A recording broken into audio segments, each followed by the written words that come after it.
Shall we? Thank you. Chair Clem, we're recording. Thank you. Good evening, everybody, and welcome to the House Special Committee on Wildfire Recovery that I will call to order, and then Senator Golden will handle his. So this is Wednesday, February 24th, and this is the remote meeting of the House Special Committee on Wildfire Recovery, and it's 5:30. And you're on mute, Senator Golden.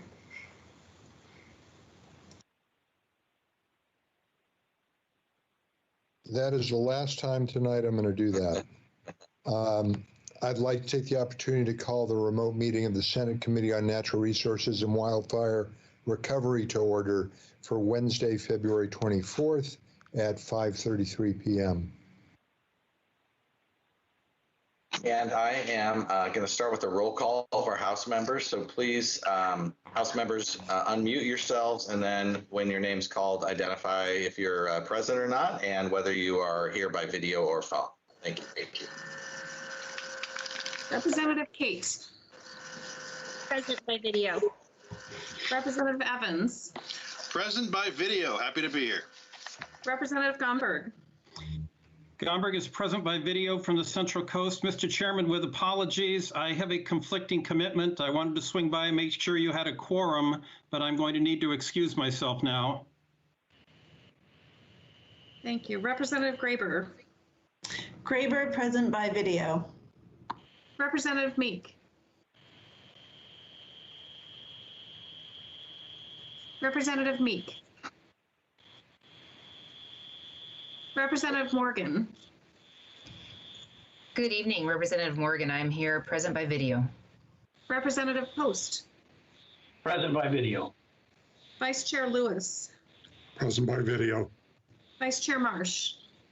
Present by video. Chair Clem. And I'm here by video, and we will excuse me, Representative Meek. I'd like to now do a roll call of Senate committee members, please. Committee assistant will please call the roll. Senator Kennemer. Senator Kennemer.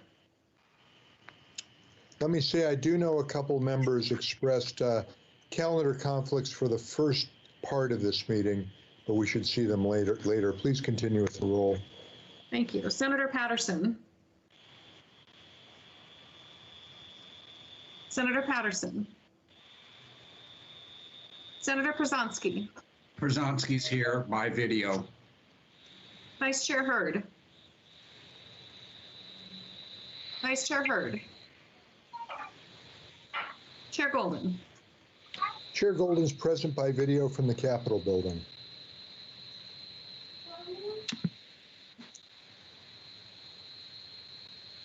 Okay.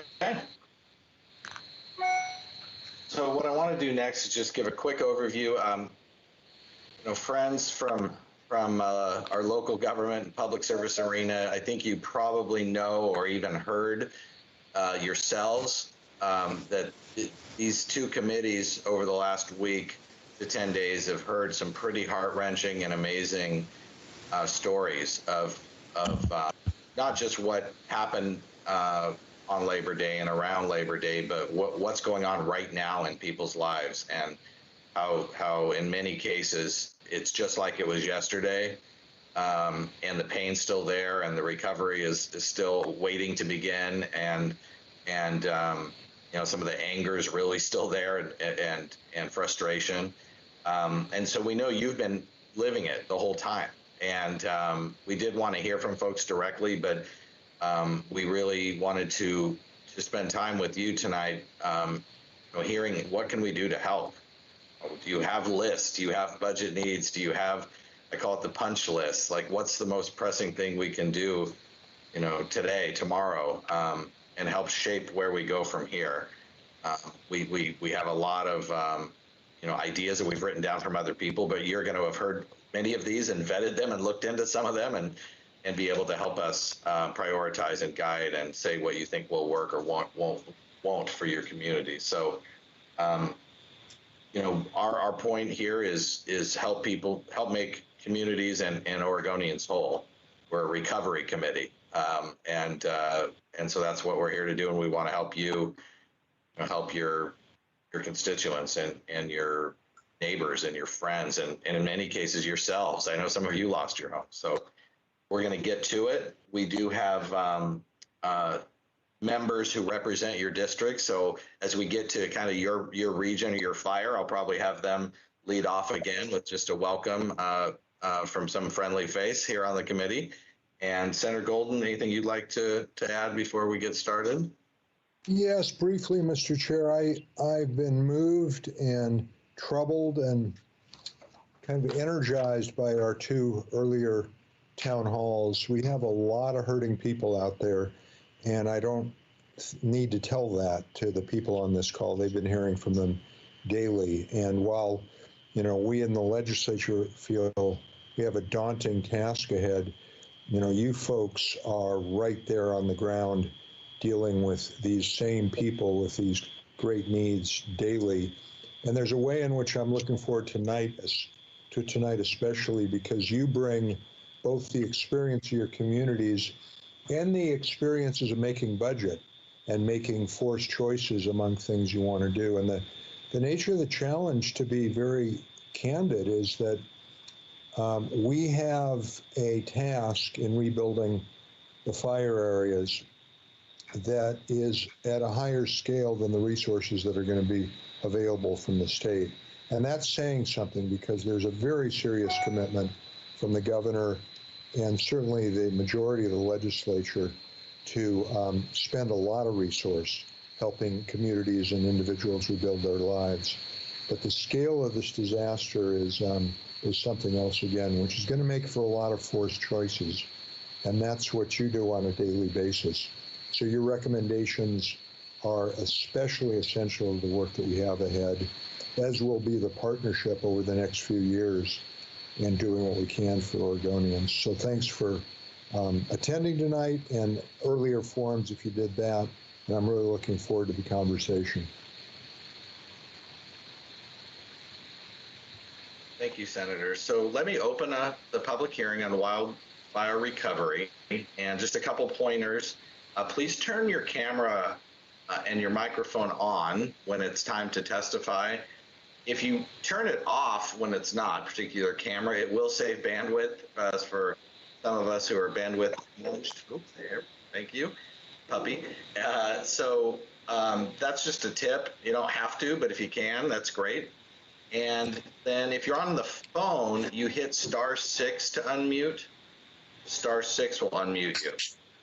We're going to ask folks to try and limit their comments to 3 to 5 minutes based on the number of people we have. You'll get a little gentle reminder around 4 minutes. And we're going to leave time for questions for you all from committee members. And so we're not as cramped as we were with total number of people before, but we want to be able to interact with you as well. We also ask you don't use the chat box much. It's not part of the public record, so it causes us some problems on the legal front when things are over there and how to get that out there. But if you have a audio visual kind of problem, something like that, you can email Laura. Her info is in the chat box. And then also, if you do have written testimony and you would like to submit it, we're still taking comments, written comments through February 28th. So I'll just give a quick preview of the order we're going to go in here. One of the factors is there's a big, I think it's a sewer/sanitation authority Zoom going on for the Saniam folks simultaneously to this. So they've been on it for a while. So we're going to have the Beachy Creek folks at the end, so some of those people can be on that call for quite a while. And then we're going to start Holiday Farm and Archery Creek, move to Riverside and Echo Mountain, and then Almeda. So Senator Przansky, I know you introduced Commissioner Buck last time, but we also have the unofficial mayor, Melanie Stanley of Blue River, and the McKenzie School District Superintendent, and the McKenzie Fire and Rescue Chief. So if there's anything that you'd like to do to welcome them and and say hello to your four. If you need names, I can read them, but otherwise, take it from here. All right, thank you, Chair Clem. I just want to say thank you to everyone that's participating and for the individuals that signed up on the Holiday Farm Fire. As the committee members, you did, in fact, on Monday get a chance to meet and hear from Commissioner Buck. She will be, again, point person for Lane County as to the work they need and the punch card of what they need to have done. Melanie Stanley, she's a wonderful individual. She is the unofficial mayor of Blue River. And she has been on the ground, as you can imagine, helping her neighbors and doing everything she can. She will give you her perspective as well. The superintendent for the McKenzie School District, Lane Tompkins, and he and I have had an opportunity to meet after the fire. I know he will be bringing forward issues, and I think one of the issues that all of them will be talking about, and probably in other areas of the state, is the connectivity issues that we have, and he may be able to give you some perspective of how they patch stuff together on a temporary basis. And then I understand Chief Darren Boucher for the McKenzie Fire and Rescue will also be giving us some perspective. And I've had an opportunity to meet with him through a larger meeting that the two U.S. senators have had, and getting us some perspective as well. So thank you very much. I'd like to yield the rest of my time to those individuals that are here from Lane County for the Holiday Farm Fire. Great, thank you. And then our superintendent's going to end up getting here after 6:30. So if we don't catch Nathaniel, then we'll do that after he's able to join us. So Commissioner Buck, are you with us again?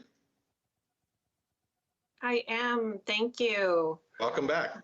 Thank you, Chair Clem and members of the House Committee on Wildfire Recovery, and Chair Golden and members of the Senate Committee on Natural Resources and Wildfire Recovery. For the record, I am Lane County Commissioner Heather Buck, and I represent the East Lane County District, which fully encompasses the impacted region of the Holiday Farm Fire, and at the time of the fire was chair of the Board of County Commissioners. I appreciate you giving me this opportunity to speak to you directly about specific work we believe the legislature can undertake to assist the recovery activities from the Labor Day fires of 2020. I'll try to separate policy issues from our budget issues. There are several policy measures that are definitely on my radar screen for this session.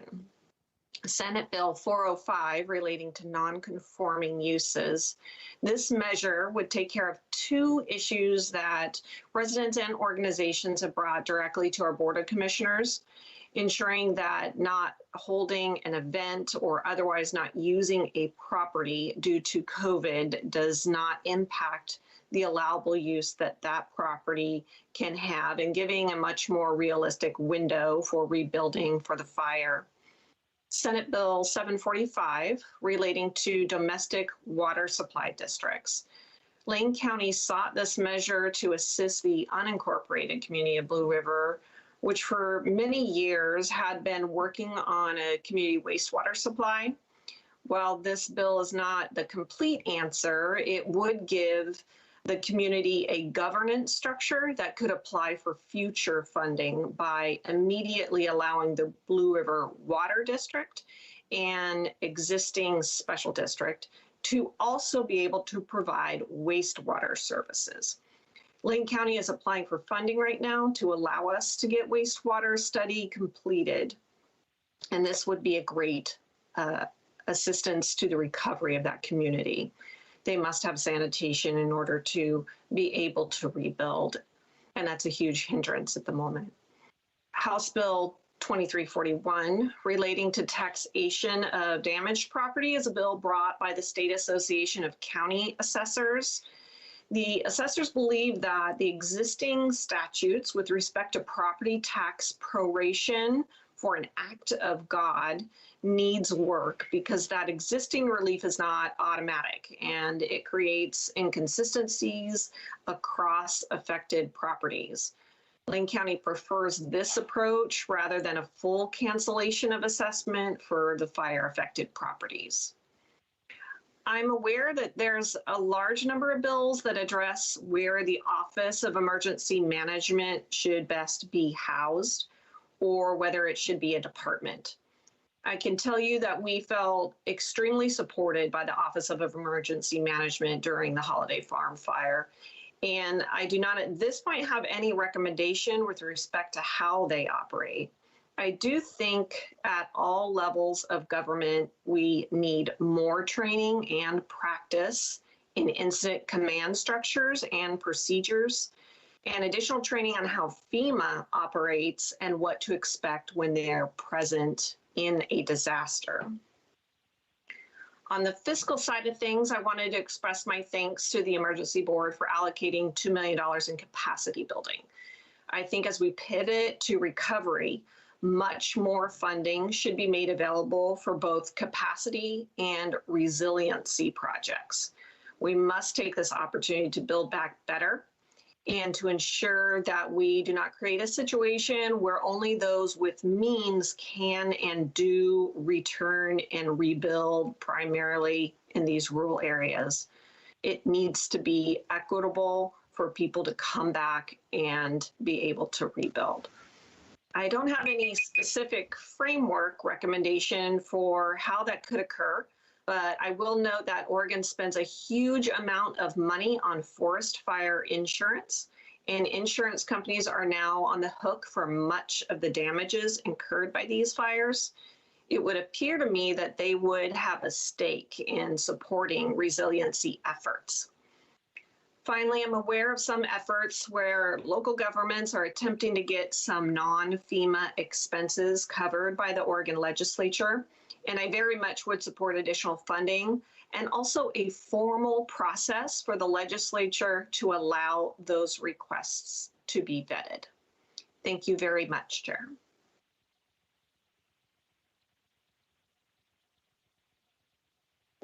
Thank you, Commissioner. That's really helpful. And so we're flipping back. Next up. All right, I got to get back to my order. He was our unofficial mayor, but just scanning. Yeah. Melanie, are you with us? I am. Welcome. Thank you. Chair Clem and all the other members of the committee, thank you for letting me be here tonight. I'm sorry, I'm probably not going to be as well spoken as everybody else, so I will apologize now.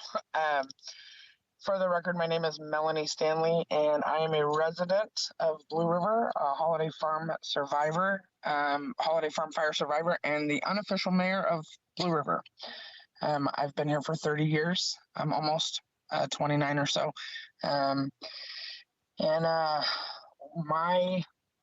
My role here is kind of an overreaching, all-encompassing one.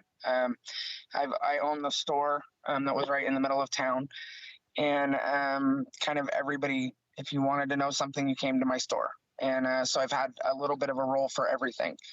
My biggest concerns right now for just this area, specifically for the downtown proper area, is sanitation. As Commissioner Buck was mentioning, our lots, Blue River was platted, 120 years ago now, I believe, as a subdivision like Eugene Springfield, but in a rural area.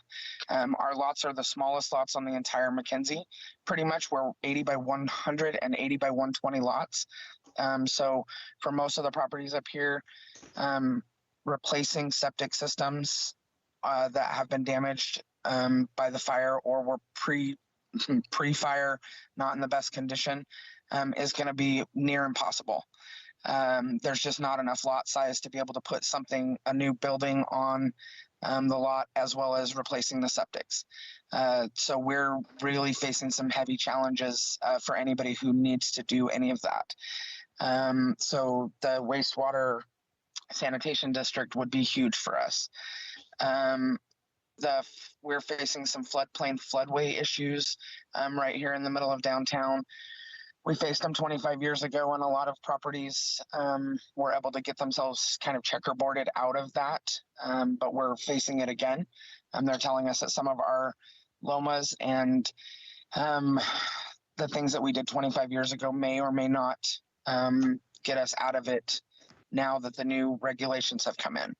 So people are having to spend more money again, having properties resurveyed and new lomas or new stuff put in. And there's a lot of people, some of these properties are severely underinsured or uninsured completely. They don't have the money to do that. So some of them may not even be able to rebuild because they won't be able to afford those costs.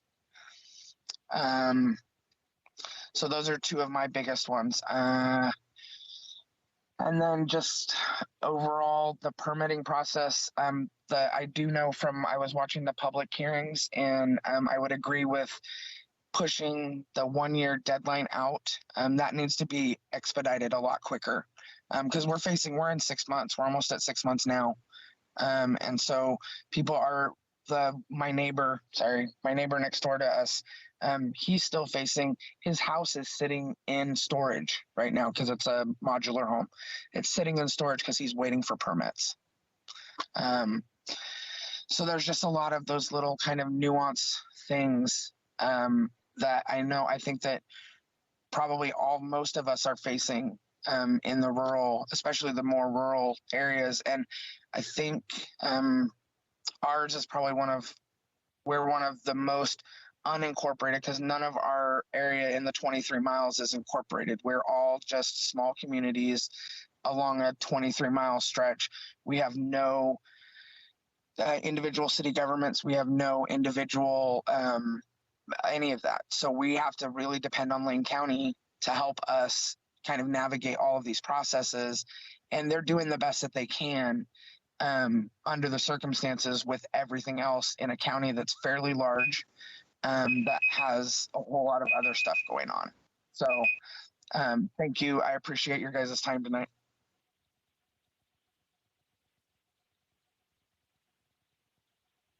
So, thank you, Melanie.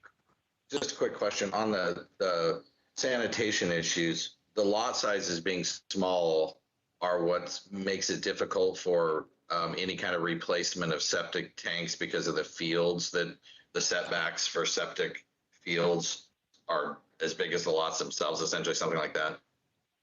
Correct.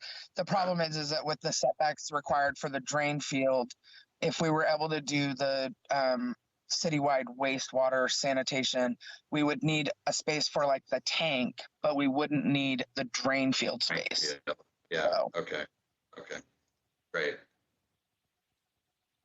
Mr. Chair? Yeah, Senator Gold. Yeah, Melanie, I wonder, has there been work, any kind of design work on a sanitation district for Blue River in the past? Has the vision gotten on paper in some way? So we've been working on this off and on for the last probably 15 years. But the problem has been funding for the most part, because as Commissioner Buck was saying, there's at one point there was a rooftops issue. Like, we fit a certain level of the criteria to be able to try and put this district in place, but then there was a number of rooftops that we had to have in order to be able to declare this district. Well, then we were like 10 rooftops short, or whatever that number was. And then they were trying to find a way to put that exception in. Then now we have this fire that literally obliterated the rooftops that we had left. So there's just been this challenge after challenge. So that's kind of where we sit right now. Thank you. Mr. Chair. Did not pick out who that was. It's Bill Post. Oh, there you go. Representative Post. Thank you, Mr. Chair. Melanie, I just, of course, we've been listening to heart-wrenching stories for 2 nights now, a third night. And so I could go on and on and on with so many things, but I just wanted to say to you, my wife and I are brand new, have a little travel trailer, and went camping this last summer. We spent a lot of the summer in a place that we didn't even know about until this summer, the Delta Campground up there near Blue River. And we frequented your store just about every night for about a month, I think. And I just want you to know, I've heard so many heartbreaking stories, but for some reason that one, even though I barely survived Fisherman's Bend, we got out an hour before it burned down. We were camping there that night. So your place is special, and I want you to know how much it meant to us, the people of Blue River in that area. It was very special to us this summer. After living here in Oregon, my wife all her whole life, and me 55 years. So thank you. Thank you very much. Okay, so we're still a little ways from our school district. Chief Darren, is it Bucich? I won't correct you, it's Bucich, though. That's okay, I'm used to it. Chair Clem and Chair Golden and members of the committee, I won't take too much time. I've got a few pages here I was going to read, but I too have listened to all probably 10 hours of previous testimony, and it is heartbreaking. I don't know that you need to know more about the Holiday Farm Fire. I think Commissioner Buck and Melanie have done a great job of kind of summarizing the needs. So I will just skip through this and hopefully save some time for somebody else to talk tonight. I will say that, I've heard a lot about alerts. Our alert system did go off. It wasn't perfect. I don't know if there's a perfect system out there. I'll give you one example. A homeowner turns their cell phone off at night and watches Netflix. I'm not sure what alert's going to work for that homeowner. And then part of that is some public education that we have to follow up with from these events. I do know that, our county is locked into a system. They're not saying that they don't want to use the state system that they're working on, but alerts is a big one for me. We had one fatality, and that particular person chose not to leave after several attempts. But I will say our county came together during this event pretty amazing. We had myself, I was up in the Upper McKenzie district at the beginning of the fire, doing what I could do up there, and we ended up getting kind of stuck because of all the trees in the road, and we had to come around, a few of us down through Sweet Home, so it took a few hours to get back. But while all that was going on, evacuations were in place, and we had county sheriffs, deputies, we had county roads, we had citizens helping citizens, and from what I'm told, it was one long line of traffic. Controlled chaos is a word that someone used to describe it. And, I'm not sad that I wasn't here to see that, but at the same time, I was impressed that the amount of evacuation that took place did happen. We also had kind of a unique situation where our emergency manager who lives at McKenzie Bridge happened to be at the start of the fire, and so did one of our search and rescue folks. So we had the right people in the right place, and that's not normal as well. So when it came to calling for more evacuations, that was kind of on her and him and Jason to take care of, and we just said, go here, go here, go here. And within a few hours, we were 20 miles down the road with evacuation just because this fire was out of control. I know you're going to hear about funding for the State Fire Marshal's Office. I support that. I support the State Fire Marshal's Office. I'm on one of the overhead teams. I see the work they do in the fires. With that subject, the Conflagration Act you probably heard about is a great system. And I won't say it failed us this year. There were just no resources to pull from. I think you heard from Chief Wise earlier about that, or possibly Chief Horton, that there just wasn't a lot of folks around to pull from. But Lane County folks, including our Eugene Springfield agencies, kind of came through for us. They kind of looked at their union agreement and kind of ripped it up for a little while, and a lot of their folks came out and helped us dig hand line and put out hot spots and jumped on different trucks and did things they don't normally do. And I think that was pretty amazing, because I didn't know where the resources were going to come from. I didn't know when this fire was going to stop. And to say we put it out, it wouldn't be fair. I think Mother Nature gave us a huge break when the wind just stopped. One thing I do want to comment on, and if there's anybody from ODOT, I apologize, but ODOT is one thing I want to point out that really, in my opinion, failed me as a department head, and failed me as a district leader. That we asked for their help and they said they couldn't do it. They don't deal with active fire, and nobody's asking them to deal with active fire. We just wanted their snow plows and their heavy buckets to move some of the trees and rocks out of the way so our crews can get out of where they were stuck at in Blue River, so they can come down and keep fighting this fire. I have not had the chance to follow up. A few phone calls I made didn't go anywhere. So if anybody on this committee has the ability to speak with ODOT, I would love to hear the reasons why they wouldn't activate their crews. Lane County crews were activated. We knew about the fire are the windstorms. It was no secret. We were told weeks in advance that from Oregon Department of Forestry and our emergency managers that we had historic winds coming our way, and to be prepared. But we did the best we could, but we were not prepared for what happened, obviously. And I apologize, I got ahead of myself. My name is Darren Busich, and I've been the fire chief for McKinsey Fire and Rescue for the past 12 years. We basically go from Springfield city limits up to just prior to Blue River. And I'll stop there, and I'd be happy to answer any questions or be available for any future questions. Thank you for your time. Great, thank you, Chief. Questions at the moment? And we, let me just double check. Senator Przansky, please.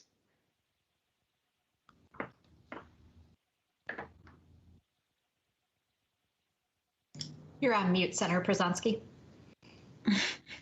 And Rep. Marsh also has a question.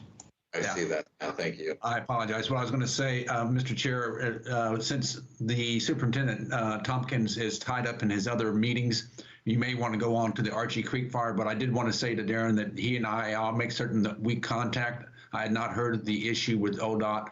As your state senator, will make certain that we have some response to you as to why they didn't. I think that's a question that has come up for me for the very first time, not realizing that we did not have some of our state agencies responding sooner than they did, if at all. I appreciate that, Senator. I don't want to make a huge issue out of it, but it's all hands on deck during these exercises, and we certainly could use their assistance. Thank you. And Vice Chair Marsh. Thank you. Thank you, Chair. Chief Busich, I was interested in your comment that the notification system worked, because you may be the only place in the state where we got that kind of report. And I'm wondering if it did it, because I know Lane County at this moment is opting out of the new state system. So I just wanted to get confirmation that you felt it worked across the county, that there's satisfaction in what you've got. Well, I may have misspoke. I'm sure if you interviewed every citizen, they might disagree with that statement. I know that when you dig into it, some people just didn't have the right equipment to get a notification. And so my question for our county is, what can we do to work around that? But, I know my phone went off tons of times to where I got to where I couldn't even look at it. My wife, we're just in the town of Leesburg, she got the notification. The one thing that, we, with two different dispatch centers, they went through the Lane County Sheriffs. They have the ability, to advertise on TV as well as radio. I don't know if that happened. But again, I think if you interviewed every citizen in Lane County, they might disagree with that statement. But I also know that it worked well enough to get people's attention to start knocking on their neighbor's door that maybe not got the alert, as well as the, the deputies and their sirens and bullhorns and such. Yeah, so good. Well, I may have quoted when I said it worked, but I know it worked well enough to get people's attention. Thank you.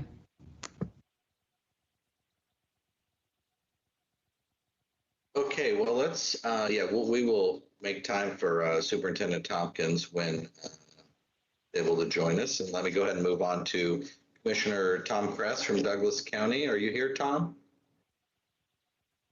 I am. Yes, Great. I am. Welcome. Can you hear me? We can. Welcome. Well, welcome.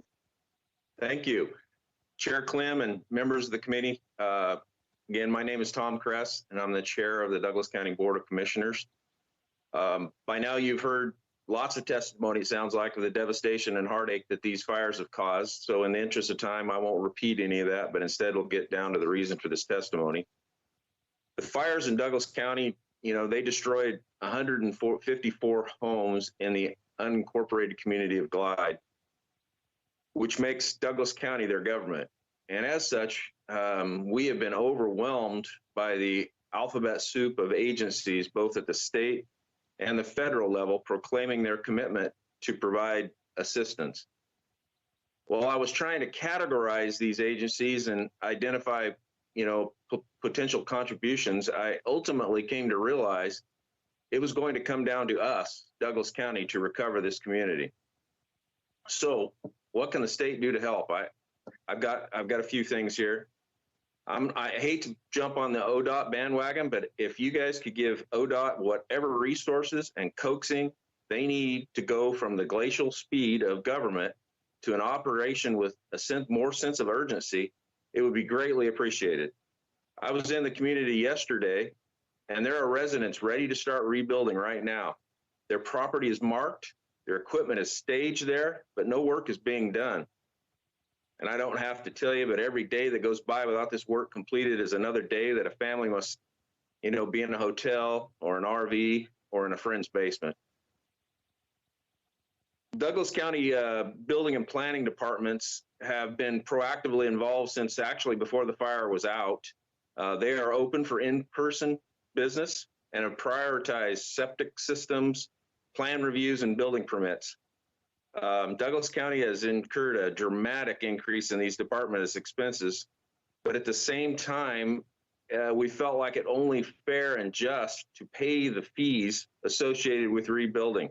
Many of these fire victims were grossly uninsured.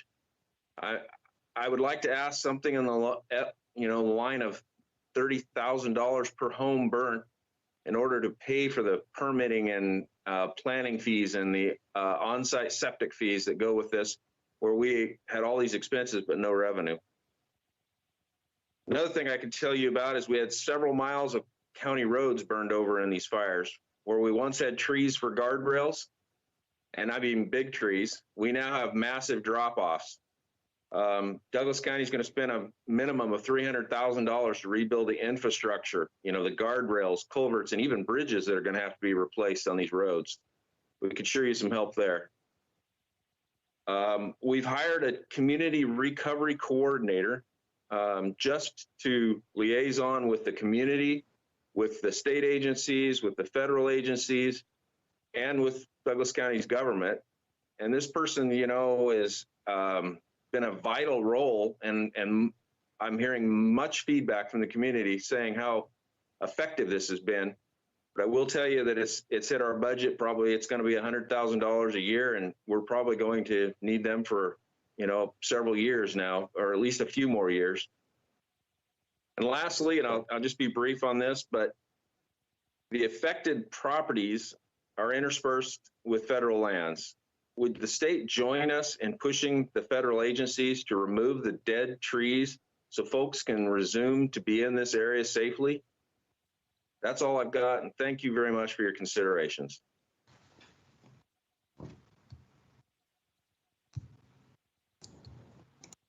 Senator Przansky.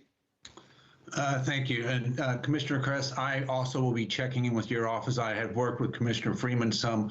I again, I'm just alarmed to hear now the second county that we've talked to, of course, both of these are in my district, that how ODOT did or didn't respond. And as everyone knows, this is one of those situations, life and death.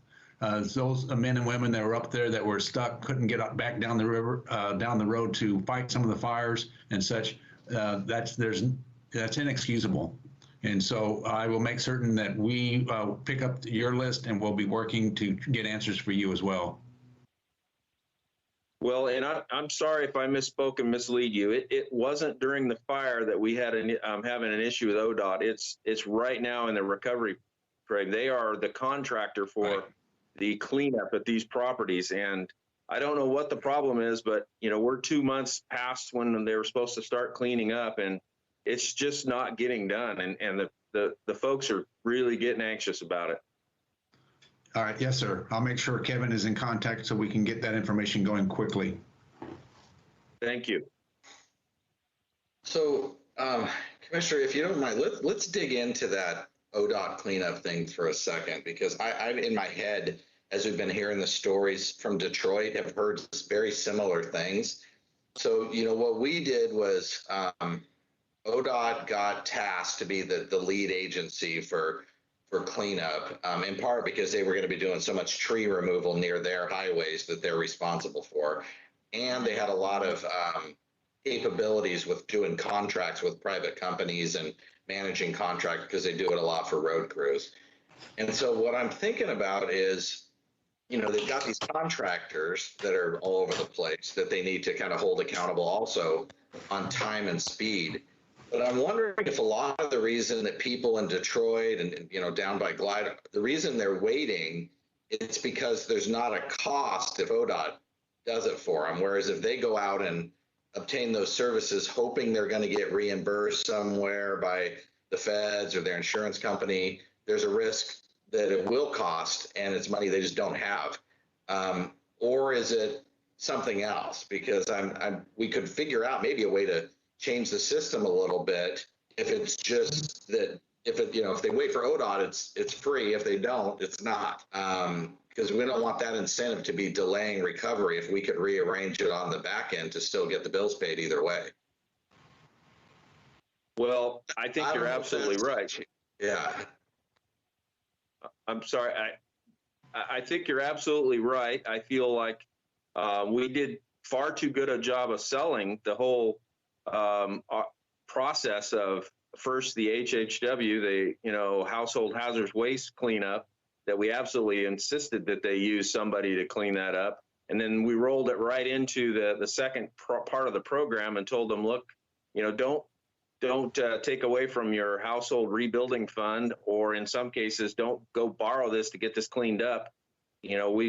We sold them a bill of goods, and now we're needing to deliver it, to be honest with you. Yeah, I know that before this committee got created and handed recommendations, there was a lot of people probably on this call who were involved in that governor's Wildfire Economic Recovery Council. And one of the choices they came to was, should we do work on private property, residential and commercial, or should we just take care of the government stuff? And they said, let's just do it. Well, since we're in there anyway, we'll just do it. And then we'll seek reimbursement later from insurance companies or the feds or whoever, but let's just help. But I wonder if we didn't delay some cleanup by the way we structured it, in terms of saying, yeah, we'll do it, but that means we're going to get a contractor and we're going to do it all, versus you do it and we'll reimburse you, but you go do the legwork of finding somebody. And I don't want to second guess all the work by any means, because I know work's being done every day all over the fire regions. But we learned from Paradise that if recovery isn't quick, people don't come back. And they're at, several years in, and there's only, I think, 1,500 structures back, 4,000 permits, but there were 25,000 lost structures. And so we're at 5% back a few years later. And the longer it takes, people just don't come back. And that's a place that's burned, almost a second time. And so they already know how to what the risks are. So I think we can learn from them that it's got to be faster. Yeah. Thank you. Senator Przansky. Yeah, Commissioner Kress, we've been working, as you know, with Abby Malky. Is she still one of the point people that you're working with? Because Kevin has been following up with that. He's on this call as well. He knows what the issue is regarding current issues with ODOT and getting the contractors to get those properties cleared.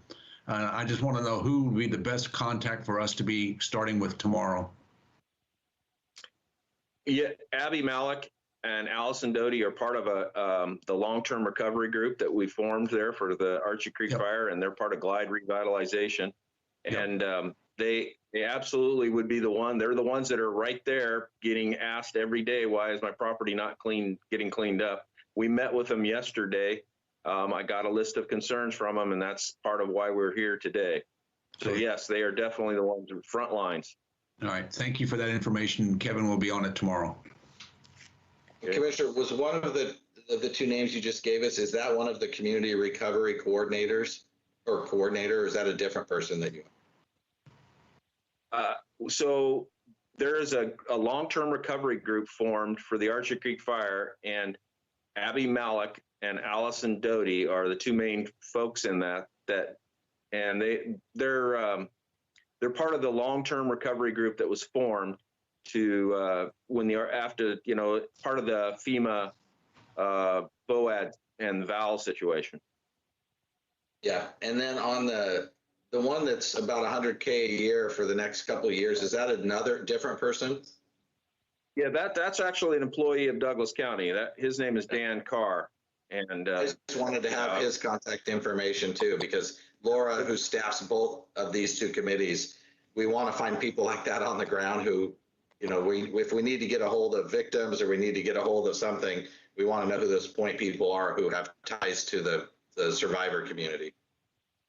Yeah, absolutely. And Dan is actually, we embedded him in that long-term recovery group in Glide, so he's actually a member of their group as well. So You know, we've got a very close relationship. Yeah, that's a good one. Good contact for us. Okay. Yeah. Anything else for Commissioner Kress? Okay. Thank you. Thank you, guys. I'm going to jump up to northern part of the valley, and I was going to ask Representative Meek to introduce you, Commissioner Schrader, but he's chairing the Modernizing the Legislature committee.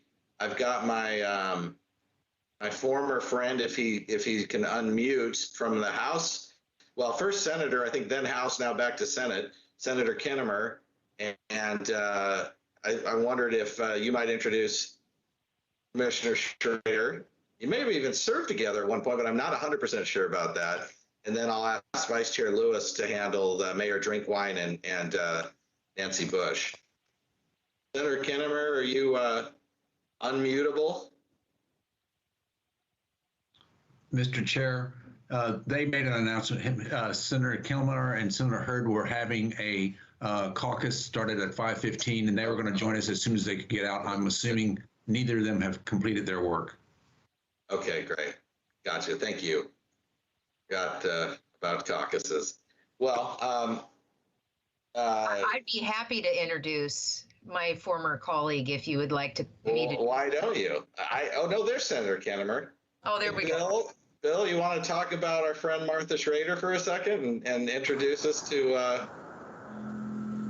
I would love to. Thank you. Yes, St. Martha Schrader, fabulous Clackamas County Commissioner. I've had the privilege of working with her.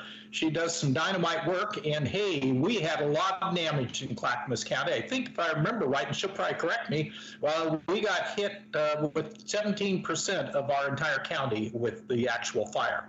So it's a big deal, and Martha, glad you're joining. But you're muted, Commissioner. Yes. Right. Anything?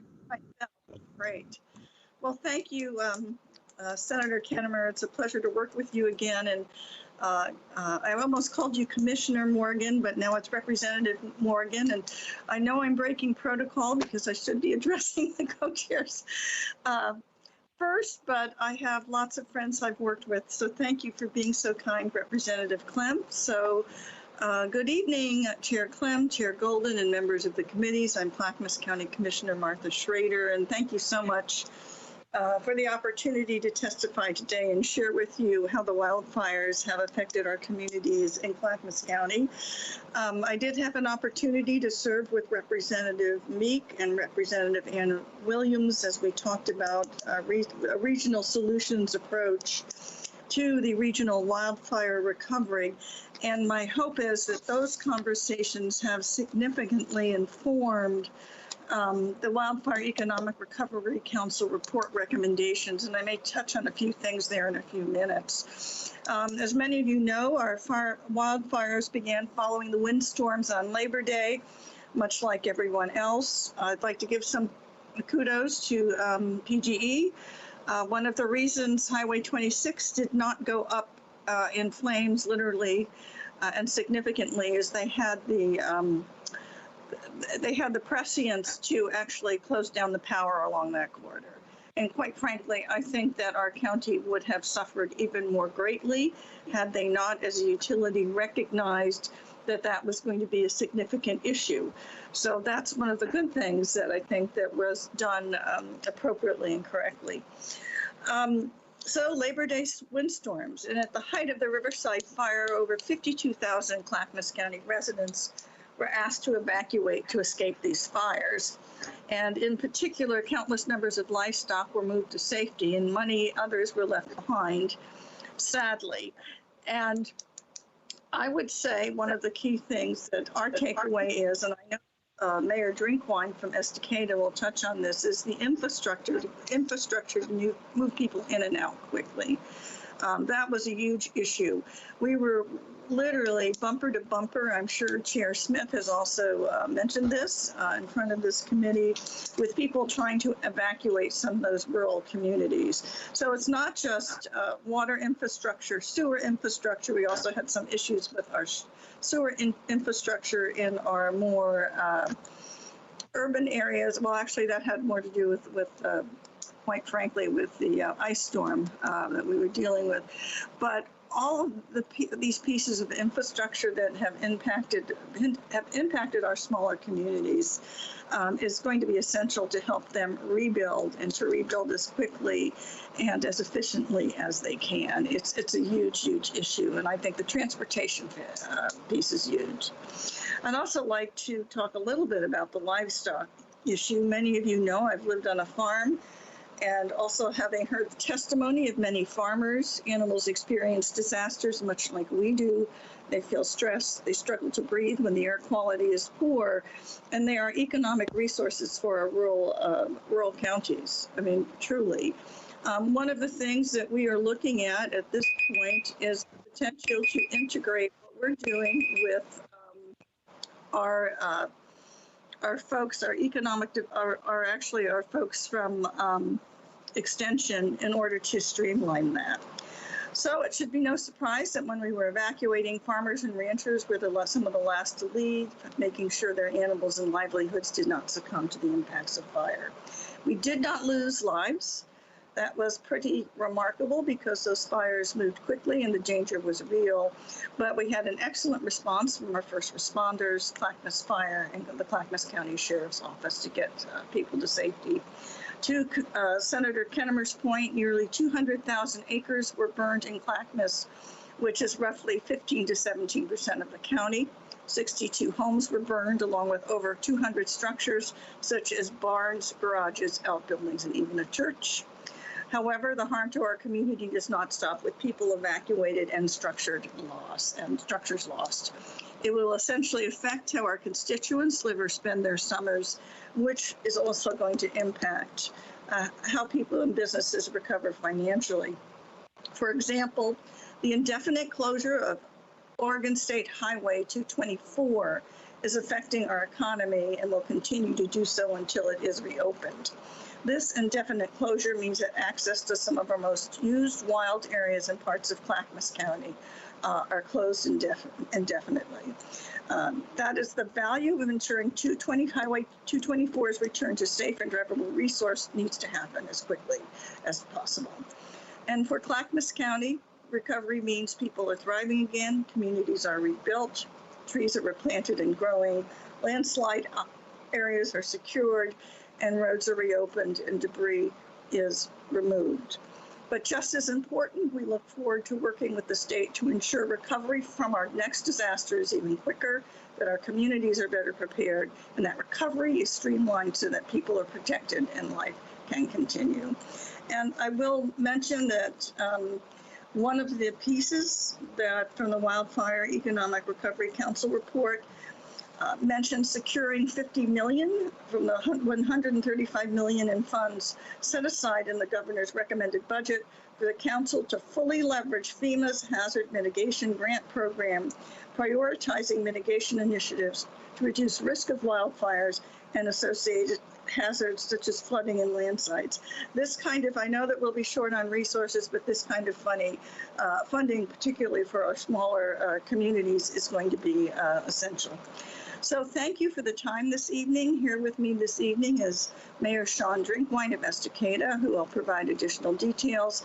And we also have Nancy Bush, our incident commander, who led the response to wildfires, who will speak to Clackamas County specific needs. Thank you so much. Good to see all of you, and thank you for the time this evening. Okay. Thank you, Commissioner. Vice Chair Lewis, do you want to introduce Mayor Drinkwine? Thank you, Mr. Chair. Yeah, it's a pleasure to introduce Mayor Drinkwine. And I want to say that it was a little touch and go in Estacada for a few days there, and I'm sure he'll explain what I mean by that. But I went up there, and that fire came within maybe 100 yards of Estacada. It came right down the Clackamas River.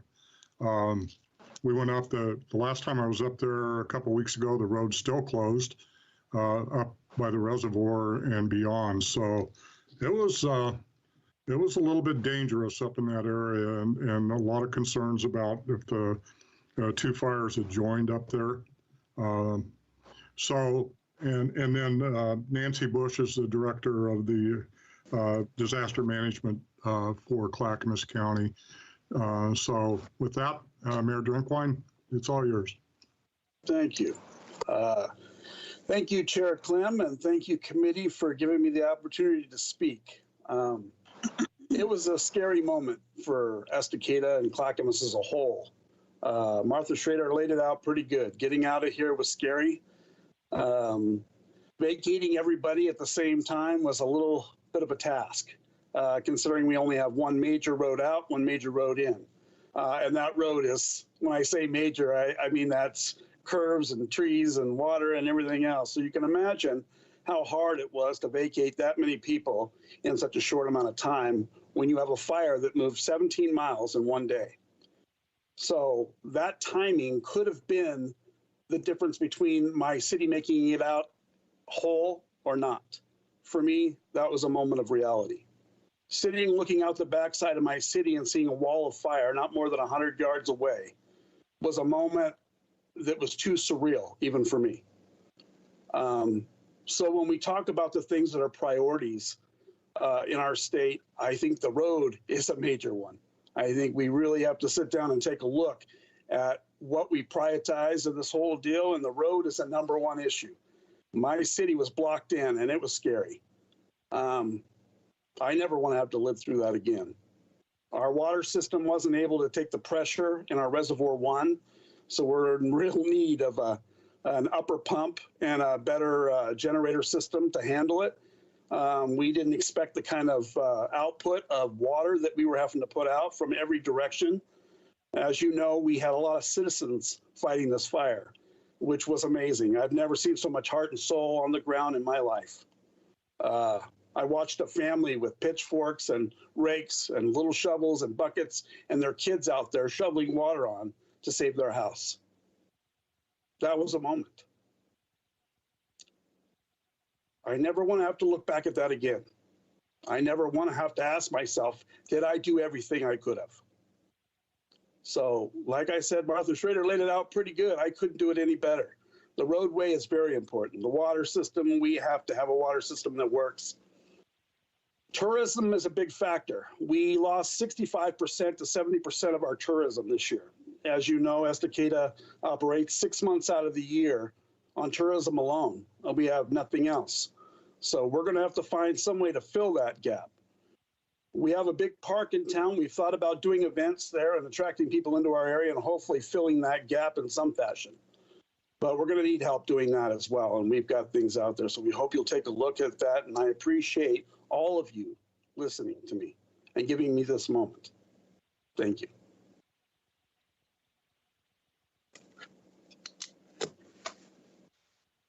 Nancy, are you with us? Yes, I am. Okay, welcome. All right, thank you. So hello, Chair Clem, Chair Golden, and members of the two committees. Thank you for the opportunity to testify today. For the record, my name is Nancy Bush, and I am the Director of Disaster Management for Clackamas County and was the incident commander at the county's Emergency Operations Center during the county's 2020 wildfire. Commissioner Schrader has already shared with you the effects of the wildfire had on our community and our infrastructure. And I'm going to share with you some of the needs that we have from the state and for when the next wildfire hits our community. So just currently, I'm going to let you know where we are and some of the costs that we've had. We are working with ODOT for debris removal for private property and tree removal in the county's right-of-way. I want to thank the state of Oregon for picking up those costs related to the debris removal efforts. We continue to work with our communities regarding debris slides and flooding that is going to be occurring probably over the next few years due to the wildfire and to the housing issues that have been created from the wildfire. So recovery is far from over. The costs to the county related to the wildfire include personal services, which is almost $1.7 million, materials and services, which is almost $400,000, along with some other costs for a total over $2 million. The cost for tree removal, which was most of the impact that we had to public infrastructure, is estimated at $4 million. And again, ODOT and the state is helping us with that. Personal property debris removal is estimated at $11 million, and that is covered by ODOT and the state as well for those that have done right of entry forms. We need to better coordinate with the state. However, the state approach to debris cleanup have undermined our local preparedness, bogged us down, and given us limited choices on how to participate. We hope to work with the Oregon State Legislature on legislation that would support or motivate counties to improve their preparedness for local cleanup by having debris plans that reflect FEMA guidelines, have contractors ready, and state-funded FEMA debris training. Study how to improve the Office of Emergency Management's ability to lead cleanup response and other recovery efforts at the state level. Direct the Department of Environmental Quality to create advanced cleanup standards for residential and commercial properties that promotes equity and public health at a reasonable cost that gives residents choices on how to do that cleanup. The legislation should acknowledge, recognize, and direct that FEMA puts the primary responsibilities on preparedness, response, and recovery on local governments, not the state solely, but as a partner and working together. Study policies that encourage and increase the likelihood that property owners carry sufficient insurance in wildfire risk areas. Include local governments and local emergency managers in conversations related to forest management in our communities. Clackamas County, we do support legislation that extends these and other common sense disaster relief and recovery proposals so that they apply to future disasters, not just what we're looking at today. That will improve state and local recovery methods and tools moving forward. And we will need to repeat some of the similar and perhaps identical legislation that we're looking at now, and just be looking for the future and making sure we are talking about the future, not just the now. Thank you.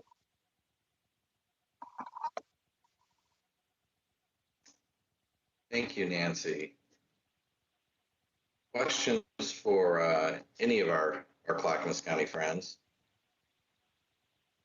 Nancy, just sorry, one more time on that.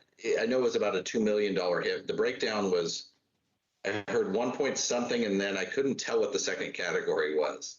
Yeah, it was 1.7 million for personal services, which is our staff time, and it's materials and services. So things that we had to purchase, like for roads.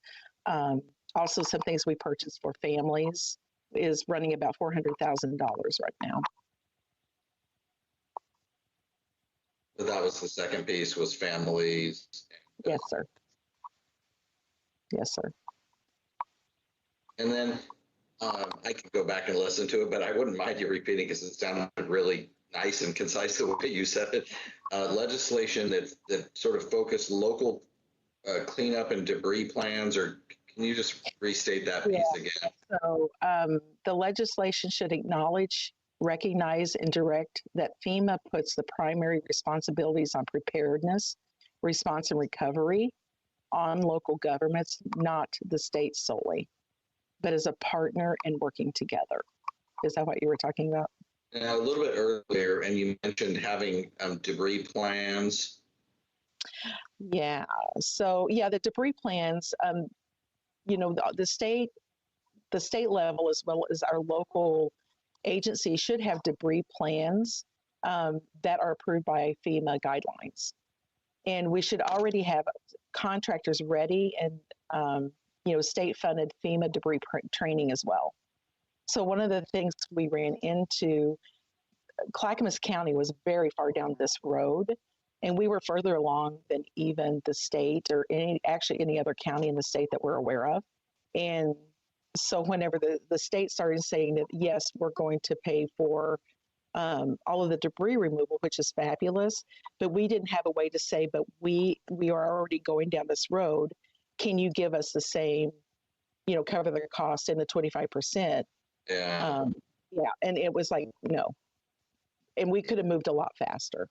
For example. Yeah, that's kind of what I was getting from our last commissioner is maybe in our rush to make sure there wasn't cost on people, we didn't think about some alternative ways to still carry the cost, but have better implementation or faster implementation. Exactly. Okay. Rep. Graber. Thank you. And thank you, Chair Clem. This is for Nancy. Nancy, great to see you again. And I commend you on the incredible work that Clackamas County has been doing on debris management, disaster management for years. Is that something that you built off of a FEMA platform, or is this a proprietary CLACCO? And if so, how can we spread the good word? So no, yeah, we actually use, FEMA has guidelines for debris removal. And when you're really bored one night, need to go to sleep, or having a hard time going to sleep, you can read those. It's several pages long. So we actually hired someone to work with us here in Clackamas County. His name is Jeff Hepler, and he actually worked for the Army Corps of Engineers. And he has done debris cleanup after Joplin, Superstorm Sandy. So he has a lot of experience. And so we hired him to work with us and to get everything that was in the debris manual for FEMA, and has done our plan.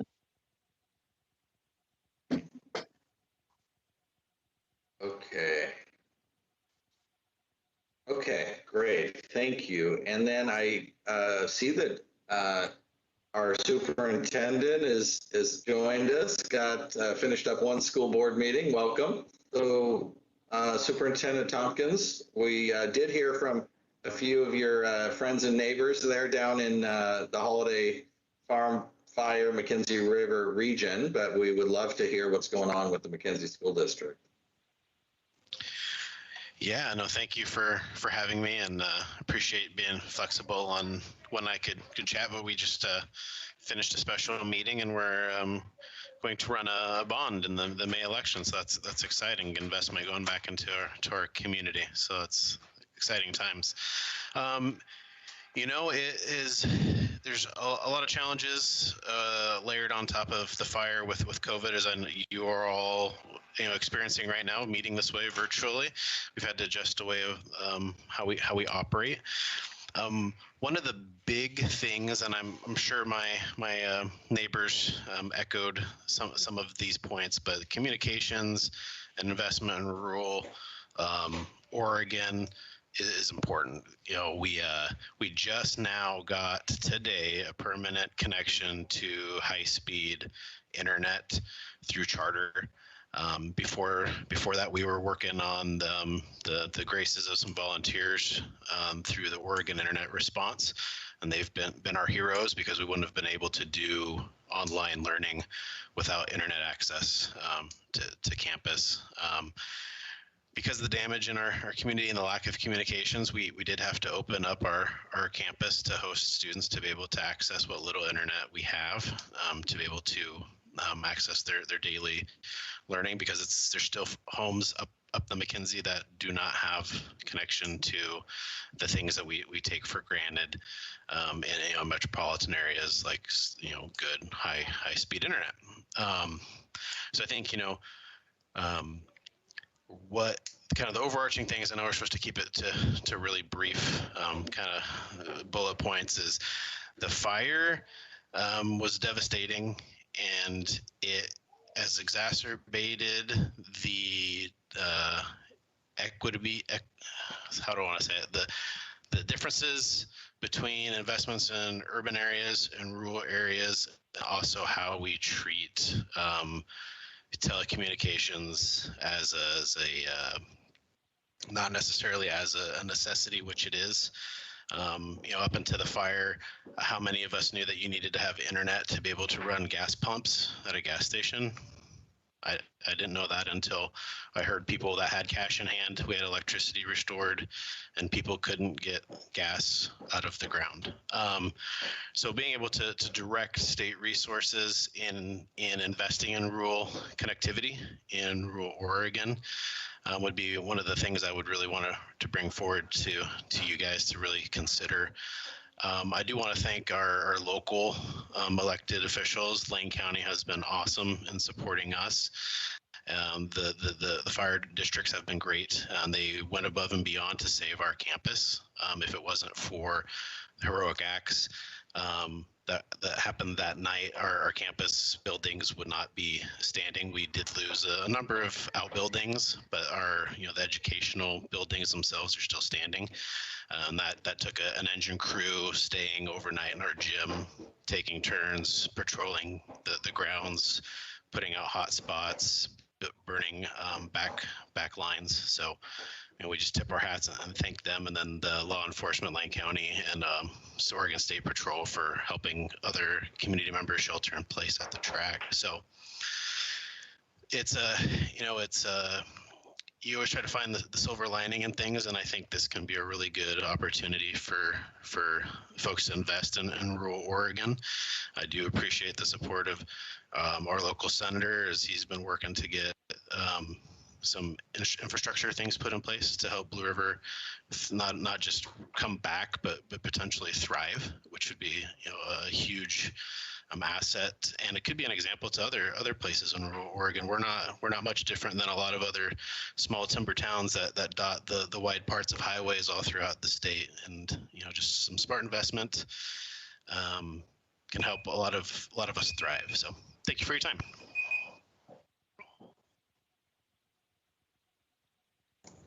You're on mute, Chair Clem.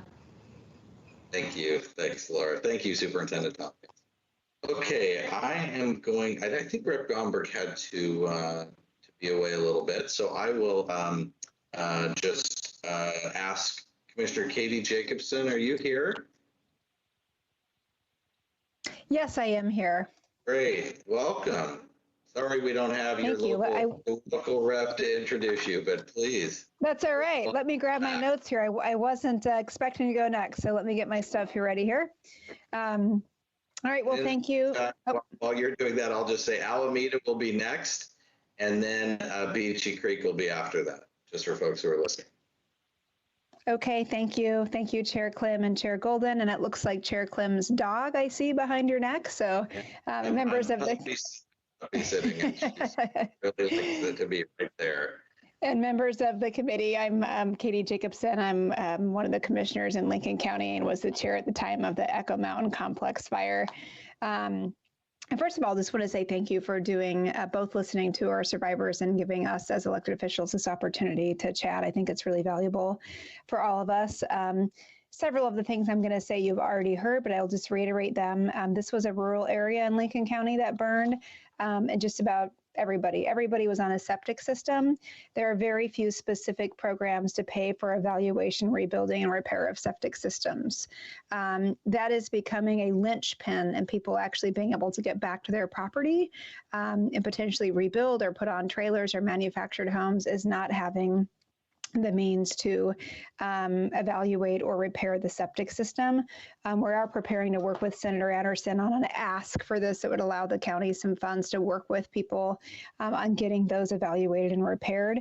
A similar issue with water, again, very rural area. There is a private water company up there, but there's also a lot of private wells, shared wells, springs, pipes going up a hill, and those types of situations. While the state is paying for testing of wells, there's no money currently for repair. And again, there's really not a lot of existing programs for that either.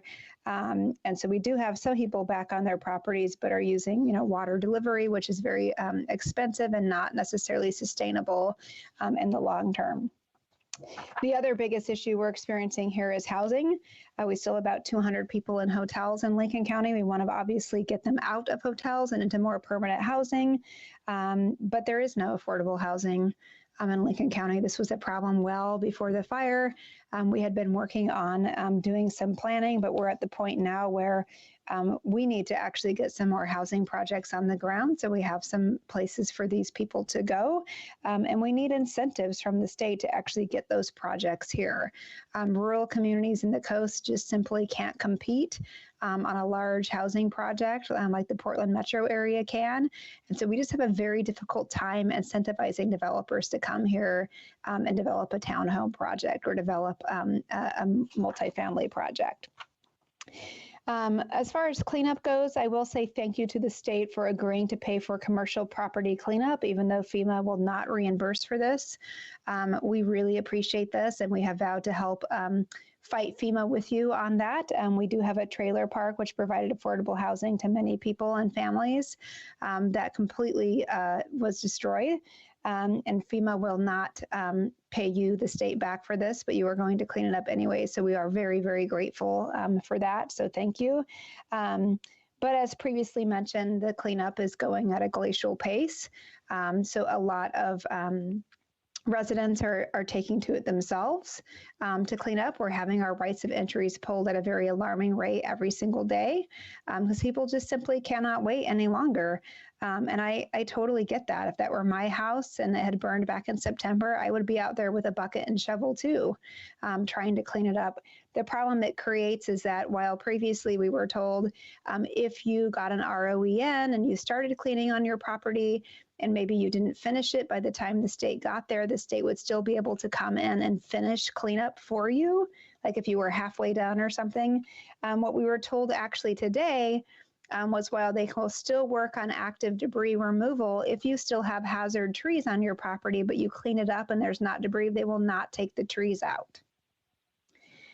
So now their barrier we're going to have is people that did self-clean or paid for cleanup or used volunteers still are going to have hazard trees hanging over their property and are not going to be able to actually get their manufactured homes or trailers or what have you onto their property because they believed that they could have those cleaned up by the state when the time was there. We were told today that that is not the case, that FEMA will not reimburse for that. They only remove the trees. So to keep workers safe, if there's no workers going on the property to remove debris, they're not going to remove the trees. So this is going to be a problem for us moving forward. That is all the comments I have for now. And again, just a thank you.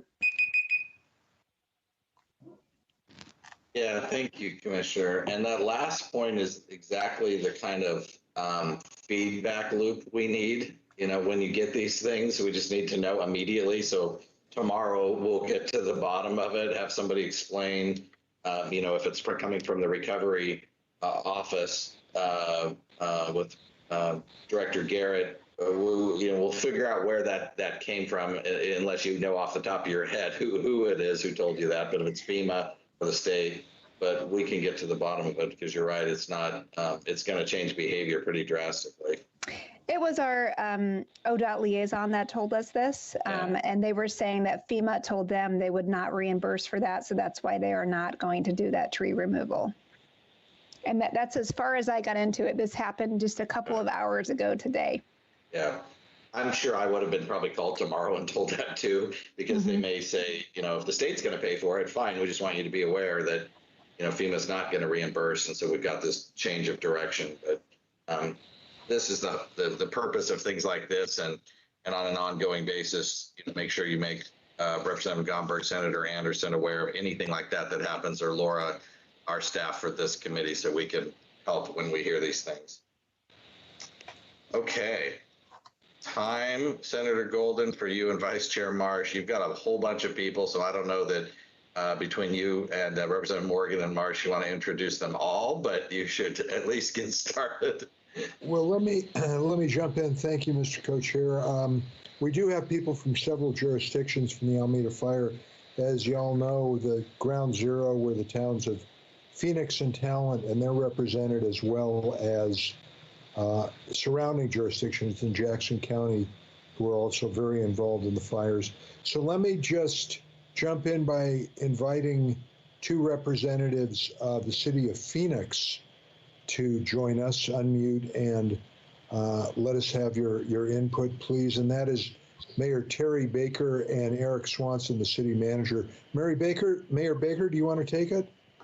I'd love to. And can you hear me okay? Are we, yes. Am I on? Okay, great. I'd like to begin by just saying thank you to yourself, and special thanks to Pam Marsh. She's just doing great things to help us. It's been a heart-wrenching disaster here. I know that you've heard dozens of stories, if not more, and I won't tell you more that will just be my own story. I've heard them from my friends, my neighbors, family that have lost their homes. Our home was spared by about 150 feet. We feel very blessed by that. And I feel all that more encouraged to serve this community, which I love so much. Your listening to our individual needs is very powerful. I understand that all of the communities who are affected by this fire, we all have certain things in common, but as unique as our communities are, they also have specific needs. And I appreciate that you're taking those specific needs into account, and that I know that you'll do the same with ours. One thing I want to point out is for preparedness in the future, you know, you hear criticisms and you hear the other way too. I will say this, that I was one of the people who was evacuated in one of those very long line of cars getting out of town. And I have to say, I think there's a lot of good that we can find in our recovery here too. A lot of good things happen for the number of people that, excuse me? Okay, so for the number of people who were evacuated and the amount of time they were evacuated in, I felt like it went pretty smooth, all things told. But there's always room for improvement. Of course, we keep hearing about the notification, and I keep hearing about that. If I could put one thing on a punch list, so to speak, it'd be great if we could at least reassure our local citizens here and across the state that that's been looked into and prevented trouble within the future. Our particular, and Mr. Swanson, Eric Swanson's doing a great job as well. He really is. And he can get more into these details, but our challenge right now is sort of a blessing at the same time. You see, we are finding that most of our people want to move back. We're getting a huge amount of demo permits turned in. We're getting building permits turned in. And we are finding that at least most of the people want to come back, while at the same time, we are being a bit hindered with our public service ability to help them. And we need some help shoring that up. Now, here's kind of where I'm going, is that we automatically lost 25% of our water revenue, for example, just gone. And our property tax revenue wasn't affected to this point, but it definitely will be next year, definitely negatively impacted. So at the same time, we have an agreement with District 5 Fire where we have a bunkhouse right here in town, and it's our own fire department that they staff. And the bunkhouse, which they were using to help us in town, burnt down. We need to replace that bunkhouse, and at the same time, we need to upgrade the old fire station as it was built like 50 years ago. It's not seismically built, things like that. For a while now, we've been trying to figure out how to do that. How can we finance that, as well as refortify our police station, which is right now quite literally a double-wide mobile home that houses our very good police force. They do a great job of keeping us safe and sound, but they definitely need a better facility. Our city hall, specifically and especially our planning department, as you can imagine, our planning department is very, very busy, and we've actually staffed up in that area, which is helping tremendously. But what we're looking for is a hope in the future that we can somehow use help that we get from this fire in regards to the fire station. If we can somehow save some money ultimately and create a public safety service center, if you will, put them all under one roof on the same footprint of property. We wouldn't have to buy property. I guess what I'm getting at is we could use help with more budget, honestly. We have a lot of, our budget's going to be going down over the next year, while at the same time, our population is going to pick up before we have a chance to regenerate financially and give them the service that they need in the way of public safety. And we have great people that we've worked with, our business in Oregon, we gave us a loan, and we've got getting some good help that way. But what we really need is help, anything that we can have, or anything that we can find in the way of helping us finance some of these public service buildings would just be tremendous. It's been needed for a while, and now with the fire taking out our fire department, didn't take out our fire department, but you know what I mean, it took out their bunkhouse. Really, it was a setback and hardship. Now we're looking to replace that if it would save us money ultimately to combine that with a public safety center, that would just be fantastic. And as far as, I know that there's incentives that are being looked at as far as maybe adjusting taxes or permitting fees, things like that. All I ask is that if you choose to do that, and I totally agree with that as a potential idea, just somehow be sure that to make us whole in doing that. In other words, if we're offering permit breaks for certain types of buildings, we don't want to have to absorb that cost from the city, because then it kind of defeats itself. It kind of robs itself, if that makes sense. Aside from that, right now in the beginning, it was just kind of like catching our breath. When it was all over, I felt like we'd just been washed up on a shore somewhere. And I can definitely tell you that our community is coming together. I've never been more amazed by the charitable giving and loving arms of the people that we're surrounded by, to every direction, from north to south. I know that Talent has undergone a horrible, horrible tragedy, just like we did, and the people are reaching out to help Talent, and Talent people are helping each other, and they help us, and we help them when we can. And I will say this: if there's a silver lining, I've never been more impressed with the community I live in than I am now, because they're really doing everything they can to help each other.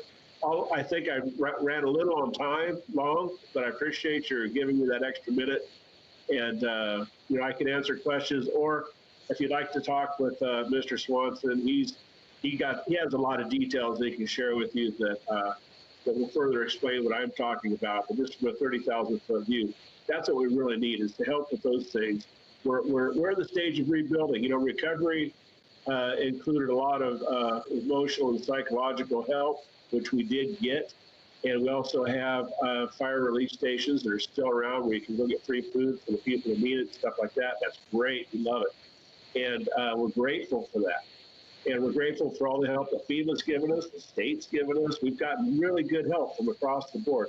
I got nothing good to say about that. There's just certain things that I know we're going to need help with in the future. And those are in line with those. So that's about all I wanted to share. If you have any questions, I'd be glad to ask them, or you can go to the next person. So. Thank you very much, Mr. Mayor, and thanks for your service during these incredible times. Eric Swanson's the city manager of Phoenix. Eric, I wonder if in terms of details and potential expenditures you'd like considered, we'd love a document on that. But right now, if you wanted to do just a real top line, quick briefing, we've got time for that. Sure. No, I'd be happy to. And thank you again for allowing me to provide testimony tonight. I think, having heard from the other jurisdictions north of us, there's really no place south of us, right? Everything's north of us in Oregon. I don't think the impact is as acute or as large scale. I think there's been some projections about half of the loss that occurred during the Labor Day fires occurred in this county. And so, Phoenix is part of that mix in terms of losing, as the mayor mentioned, 25%. Well, that equals 500 to 600 accounts, water accounts, another 100 commercial buildings in our downtown structure. I know that the E-Board put together a $2 million package for wildfire recovery fund and to assist through the end of this current fiscal year. But obviously, I think if there's one thing that I can communicate to you tonight that's really important to understand, that this is a long-term recovery. I don't see this, obviously not in this current fiscal year or even in the biennium. Really, are we going to be able to address all the issues that are occurring, are being impacted by the Alameda fire in terms of our some options with housing and how we can restructure and come up with some solutions on housing. We already had a 1% to 2% vacancy rate for rental housing before this started. So I see the chief from District 5. I'd like to have him explain. I'm sure he's got other things on his list, but maybe go into a little bit more of the details on our need for the public safety center and why it makes sense for us to harden these facilities, leveraging some of the FEMA dollars that we know we're going to be going through. And I'll also mention that we're going through the public assistance process with FEMA right now. And we've identified close to $2 million in just infrastructure damage. Now we've gotten a loan from Business Oregon that's going to pick up some of that, but there's a lot of categories within that the FEMA structure that is not going to be at this point in time. Business Oregon is not going to pick up that 25% match. So one thing I will just say, let's not lose sight of the fact that we need to get FEMA to 100%.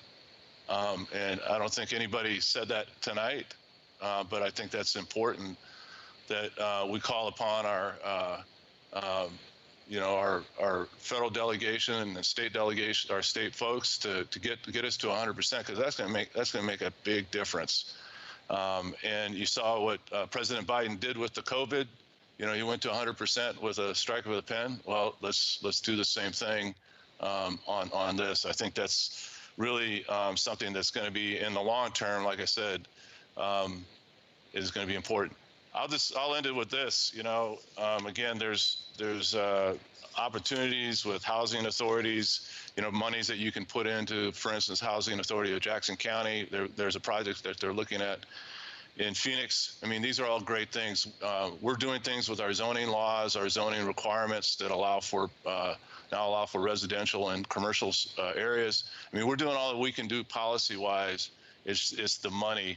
And when I saw the Governor Brown, she was down here a week or so after the fire, and I think I was one of the first or second in line. She said, "What do you need?" And I said, "Money." And she actually answered the question before I could even get it out of my mouth, was money. And so she recognizes that. I understand she's working with us on that. But I think that's the money, and and the other thing is boots on ground. If we provide funding, I think it's people that we can place in some of these spots that will allow for building permit processes to go quickly. I mean, we're doing a pretty good job right now, but we're not really yet into the really where that's going to be emergent need once we get all these sites cleaned up. I mean, I'll echo the comments that were made before about ODOT. They got a slow start, but they once they got going, they cleaned up a couple hundred sites in Phoenix, which is much appreciated. But we need more of that. We need more of that juice down here and getting those sites cleaned up so that people that are pulling these permits can proceed ahead, and that we have a mechanism in place, a recovery center, let's call it a recovery center, that we can house at our civic center. We'd be happy to allow that to happen, that could allow for the quick of that immediate planning, that type of a concept. So thanks again. I appreciate it. I know Senator Golden, Representative Marsh have been doing great work. Looking forward to maybe talking to you on both the end of this week with more details with my other colleagues across the county. But I think it's really a war zone down here when you go and you see some of these areas. I mean, I think there was 18, if I'm not mistaken, mobile home parks that were lost, and I've never seen devastation like that since the time I spent in Iraq as an Iraq war veteran and seeing what happened in Baghdad. It's very similar. And the devastation, the impact on lives. Obviously, thank God we live in America. I mean, there's all other things going on in these other countries, but that's what I come away from this, is seeing this every day. And so hopefully we can come out of this like the phoenix out of the ashes. I think that's our goal. So thank you. Eric, thank you, and we'll follow up with a line item discussion of priorities. Thank you very much. Thank you. Chief Hanley, if you're there, Eric kind of gave a toss to you to talk about a public safety building. Could you introduce yourself and make a few remarks before we go to the City of Talent? Yes, Senator Golden, Representative Clem, Representative Marsh, thank you for having me here. I'm going to assume that I'm only going to speak to the public safety building and then go to talent and then wait my turn. Is that correct? Yes, please. Okay, so basically, about 2 years ago, we did a study on that facility, a master plan, while simultaneously the city did a space study needs for the police department. And so what we did was we met with the city and we determined that probably the best thing for us to do is to co-locate these facilities into one on the same footprint. And so we had an architect come in, bring in those designs, and that number is about $6.7 million. But if we were to do these independently, the number would be about $13 million. So it's roughly about half the cost for us to co-locate City Hall and a fire station and a police station all in the same building. So that's essentially it in a nutshell.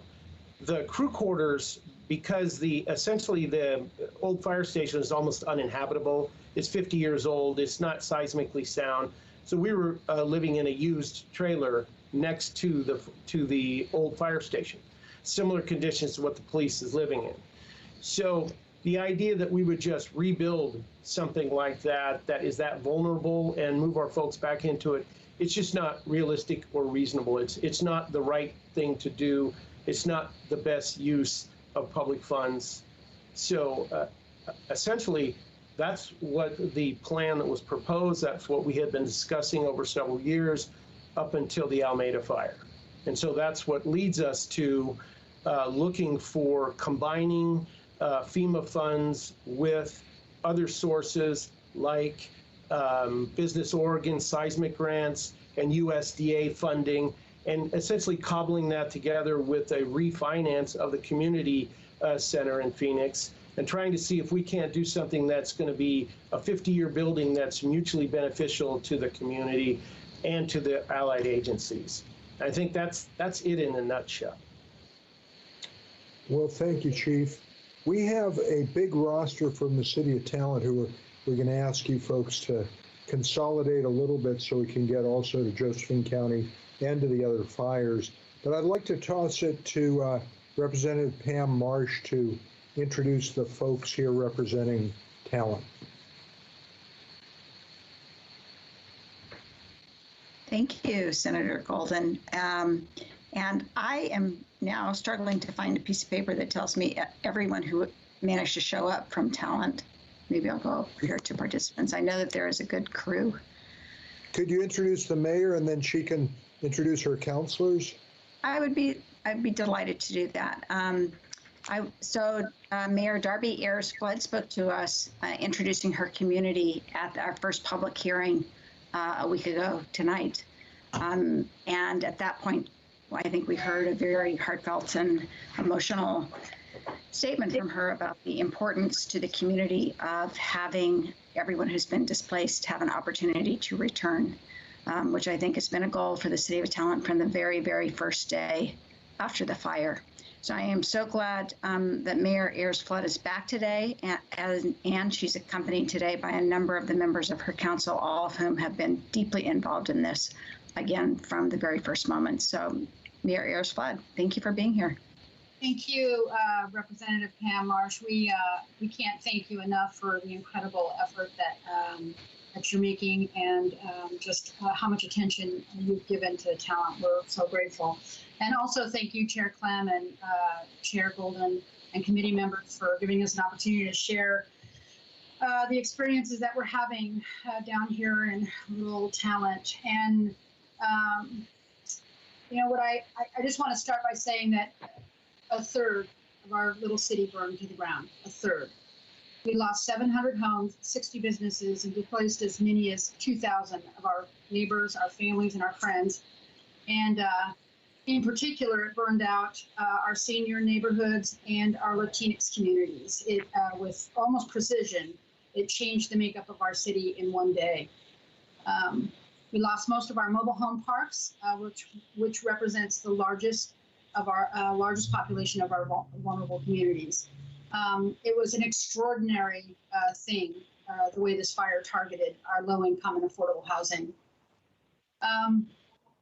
We're very, very frustrated about how long it's taking to get our folks back home without laying any blame or pointing any fingers. It's just the way it is when you like every other community are just not prepared for a crisis like this to strike your city. And you do the best you can, you connoiter as fast as you can, but we know that the longer that it takes for us to get our community members back home, we learn from Paradise that that's the biggest threat to our ability to restore the diversity in our city. But what I want to say, and I bring that up because I think that the next crisis is in full view. It's predictable, it's measurable, and it's actually what I would call the pre-fire crisis, and that is the near non-existent low-income and affordable housing. Bringing people home into transitional housing for a limited time means we need to prepare to transition people into low-income and affordable housing with precision timing. I think FEMA is telling us that we have 18 months with a possible 6-month extension if we are able to get mobile units in the city. And that means that if we want to avoid the 5-year legacy that Katrina housing had, we're going to have to work fast. We need to act now. We need to plan now. As I said, it's predictable. I think we need to predict the need. We need to measure the resources, and we must support a time-phased plan to have permanent housing that people can afford. And for those who can't afford to replace their uninsured and their undervalued mobile homes, we need programs with grants to get people rehoused into the hundreds of mobile home spaces that Talent has already preserved by way of emergency policy. So we passed a policy almost immediately to preserve our spaces with hopes and expectations that we're going to be able to get people back home, but it became immediately apparent that the next big issue is those folks who will not be able to buy another mobile home are going to be in dire straits to get a roof over their head. So I'm asking this committee to please focus and fund your excellent housing and shelter proposed plans that I've had an opportunity to review several times. There's nothing on there that I think would miss the mark for the city of Talent, and we would be able to, I think, recover the unique diversity of our little city with everything that's on that list. I think it's all 6 measures. So please give that your full attention and energy and resources. I've had the interim city manager who hit the ground running here, Jamie McLeod-Skinner, provided me with some quick asks on behalf of the city of Talent. So if I can take another minute. You know, it's funny because the email that had me in a panic today was the one that asked for a bullet list. And while I understand that need, what I want to say is that this is such we're at such crisis levels with such little resources and such a small town that assessing our needs is part of the challenge. We need to build capacity in Talent. We continue a need for building permit reviews to expedite building permits, community engagement, support for residents impacted by the fires, impact assessment. We need impact assessments so that we can leverage federal resources. We need grant writing, administration help, economic development support for destroyed businesses, long-term community development, and resiliency planning. We need all of that, and it's beyond the capacity of a small city to do that adequately after a crisis like this. We are applying for a piece of that $2 million emergency grant funding, but it does have an expiration in June, and we believe we'll need those resources again next year. Everything that we do, we need to do in 2 languages. We need help with resources for translation, and so that when we provide our communities with information, and in particular during our council meetings, when it's really hard to translate and really expensive to translate, we need support in creating accessibility services for all of our folks in Spanish-speaking language and English as well, or rather the other way around. And I also want to say that as the mayor of Phoenix pointed out very well, we also expect an incredible deficit in our revenue next year. So with a third of our town burned down, we won't make it financially next year. And just want to point out a couple things. One is that we expect about an $850,000 shortage in our tax revenue. 2/3 of our general fund pays for our staff and personnel costs. And we just recently reduced the burden to those folks who are rebuilding homes by waiving 66% of their permits, and we're down to the bare minimum of fees that just cover the staffing and the pass-through fees, and we need to figure out how we're going to recover some of that money. We've averaged it waiving about $20,000 per home. Multiply that by 700 possible homes, or a lot of that is in mobile home parks, so that's not good math, but it's a lot of money, and I hope to give you that figure by February 28th. And then one of the asks we have is legislative efforts to support homeowners must not be done at the expense of cities. Senate Bill 459, waiving property taxes. Any such legislation should reimburse cities for losses and make cities whole. So we're just asking that if you're going to relieve folks of their property tax burdens, that you please remember that for us, that could be a killer. Anyway, I don't want to take up any more time because my colleagues are here. 2 of them have withdrawn. So I will ask Councilor Clark, and then I believe I'll call the next one after Councilor Clark. Thank you, everybody, for everything that you're doing.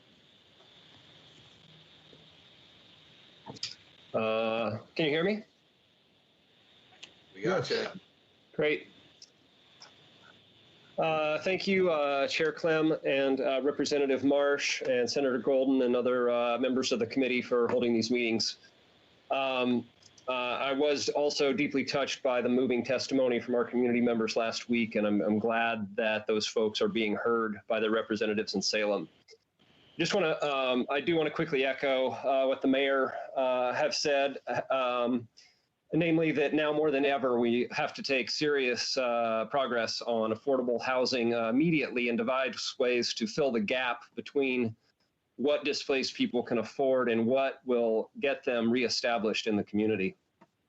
I know it's ill-advised to speak for others, but I feel comfortable saying that the leadership in Talon is focused on restoring our community in a way that prioritizes equity.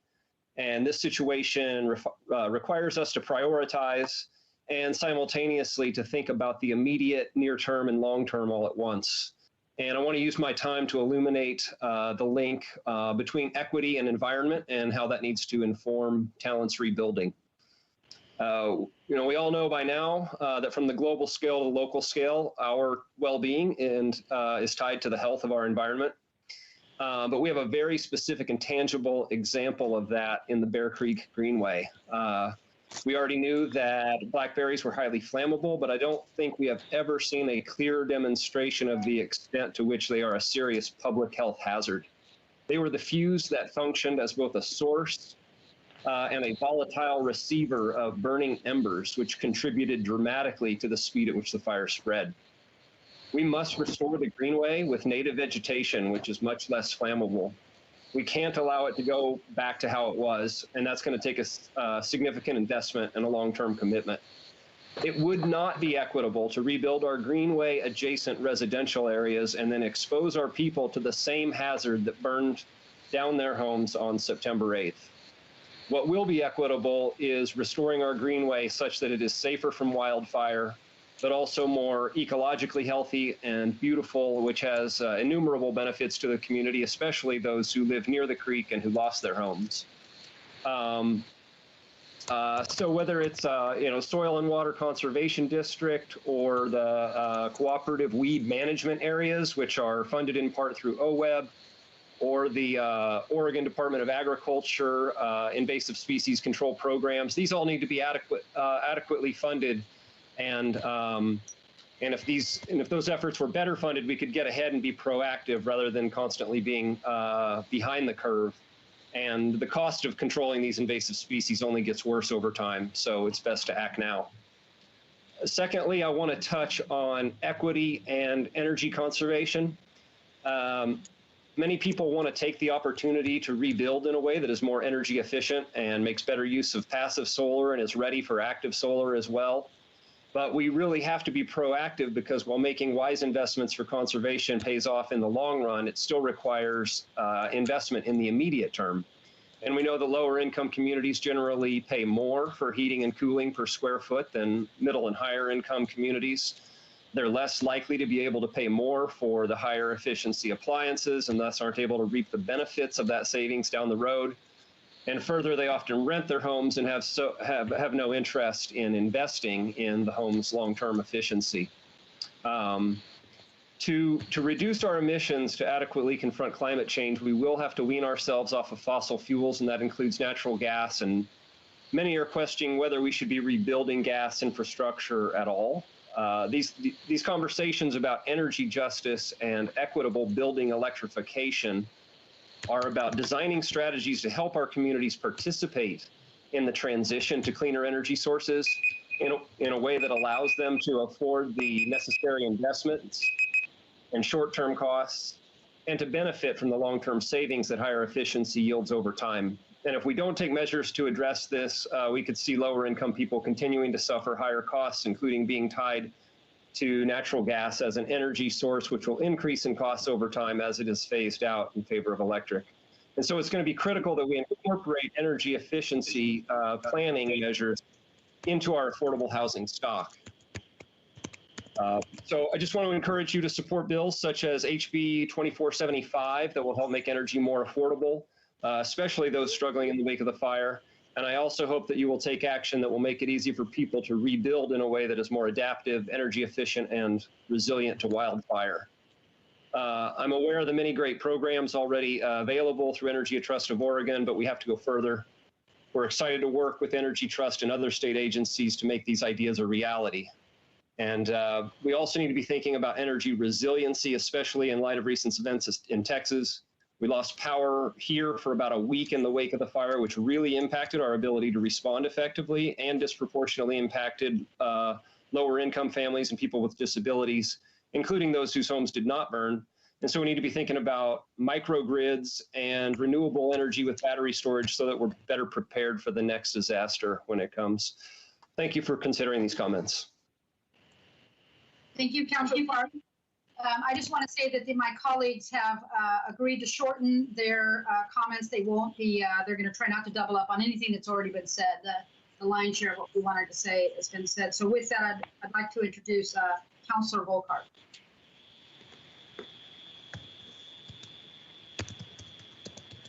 Councilor Volkart, are you with us? Yeah, thank you, Madam Mayor. And thank you all. I will shorten this. I kind of have one general point, and thank you for your attention to the communities impacted by these climate-driven wildfire events. As you all are likely aware, the 20-unit baseline for inclusionary zoning has limited the law's efficacy in the state. Certainly many developers are happy to build 19 units to avoid subjecting their projects to IZ requirements. And while it's true that current IZ standards will probably serve us upon expansion of our urban growth boundary in a few years, in the meantime, we've had to contemplate the risk of subjecting a general allowance of residential development within our commercial zone with the restrictions that we are held to for inclusionary zoning. And I want to give you an example. The Talent Planning Commission recently processed an application for improved zoning to high-density residential from a partition of a commercial property. And the Planning Commission conditioned approval of the zoning change and associated comprehensive map plan change based upon 10% of the future project, roughly 13 units in total, being affordable housing. And while it is much less efficient to handle developer contributions to affordable housing through individual applications for zoning changes and the associated comp plan, map changes from commercial to residential. In many ways, talent is hemmed in to what I would call this de facto workaround of the inclusionary zoning restrictions. The Planning Commission removed the proposed residential ability in commercial zones from our zone code update due to IZ concerns, both implementation and the required limited application. And I just want to bring that to your attention. I think allowing cities to implement our own inclusionary zoning will allow us to more efficiently address the housing needs of residents, of all residents, for affordable housing, and then help people stay in Talent once we bring our families home, which we're hopefully closing in on. And so I just want you to consider that moving forward. Until then, I'll be content with our workaround to try to create affordable housing in perpetuity. Thank you for your time. Thank you. Councilor Anna Byers?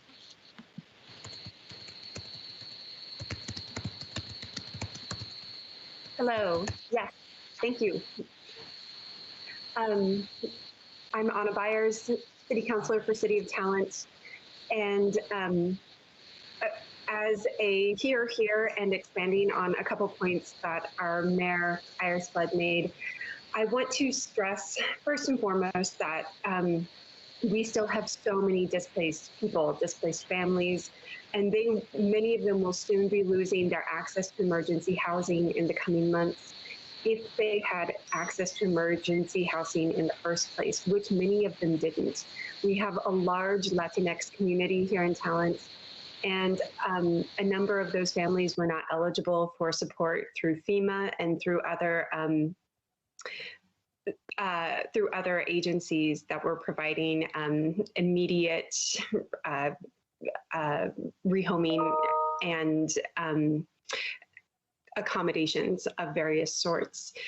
And as Mayor Iris-Flood was stressing our need to expand on our capacity within our city staff, one thing that I would really like to point out is our communications capacity. Starting from the day of the fire, where what little communications were going out throughout our town about the emergency that was actively occurring, none of those communications from any official or city employee were happening in Spanish. It was all based on like wonderful neighbors taking care of the people in their community that made that happen and helped share that information. I also would like to recognize that a number of people who are part of our Latinx community and our seniors and retirees do not necessarily rely on the same forms of dissemination of information that we have begun to rely on as mainstream. And therefore, again, it's another point of communications where we need to be thinking outside the box and making personal connections, or better yet, working with local organizations that already have those trusted relationships and personal connections with these community members as we try not only to bring them home, but to get their input on our rebuilding efforts. I believe Darby, I'm so sorry, I believe Mayor Iris-Flood covered everything else I wanted to say. And so again, I would just ask for you all to consider some form of measurement of support occurring that will help us fund all of these facets of this much bigger challenge of recovering. Thank you. Thank you, Councilor Byers. And then finally is Councilor Paré-Miller, and we've all promised to keep it very brief. So, Councilor? Hello, thank you. Good evening, Chair Clem, Senator Golden, and members of the committee. My name is Colette Paré-Miller, and I serve on the Talent City Council. I first just want to say thank you for the opportunity to speak tonight, and also thank you on behalf of our community for hosting this hearing as well as the one on February 17th. I promise I will try to not repeat the things that have already been said. And I just wanted to kind of make sure people understood the vastness of what September 8th meant for our community. So on that day, as Mayor Ayers-Flood mentioned, our city lost a third of our homes, and 1,500 to 2,000 of our residents were displaced. And that's out of 6,500 people who live in Talent. So just to give a really broad understanding of what that meant for us. As you've heard, our city staff and volunteers have been working around the clock and are committed to bringing all of our neighbors home. But the reality is that it's already been 5 months. So a lot of people will soon be losing access to their existing emergency housing. Some might be able to stay with friends or relatives, but some of them will have to live in their cars or resort to camping. For some residents, this is actually already a reality, and many people have been forced to leave the valley to look for work and housing elsewhere because they can't afford to stay and they can't afford to wait. As our housing costs continue to rise, and the latest report is saying that the average single-family home price in Talent is around $400,000. And also, since a huge portion of our city's limited affordable housing was completely wiped out on September 8th, our city desperately needs funding for transitional and permanent housing solutions. Our community has really stepped up. They've come together to help each other out in our time of need. We're extremely lucky to have the support of local nonprofits spearheading essential mutual aid work around the valley. We're also lucky to have groups like Rogue Food Unites coming up with innovative solutions for feeding our community members while also helping to bolster our local restaurant economy. And we're also lucky to have even newer efforts to fill in the gaps, like Judy's Midnight Diner, which is a new mobile volunteer-run project that's bringing food and hot beverages and resources to those displaced, vulnerable people around the valley. So just to close, we do know that our communities are dedicated to supporting each other, and we're invested in meeting people's basic and greatest needs. We also know we have a lot of work to do to get our neighbors home. So any and all support that you can extend to our city will be greatly appreciated, and will show our community that Southern Oregon is not alone or forgotten. And I also wanted to just second everything that our mayor said about legislative funding. Thank you. I want to thank my council members for joining us tonight. It was a great show of support from our volunteer elected officials. And I also wanted to say one last thing. Small businesses were suffering before. SBA loans is not what they need right now in Talent. After the devastation, they need grants. Thank you, everybody. Well, thank you, Mayor. Very valuable testimony, and I'm, mindful that people are waiting from around the state, so I do want to accelerate this a little bit. We want to continue this conversation beyond tonight, but we do have a couple folks on the Southern Oregon fires still waiting. And before we go to Rep. Morgan in Josephine County, just wanted to see if Commissioner Dotterer from Jackson County is here.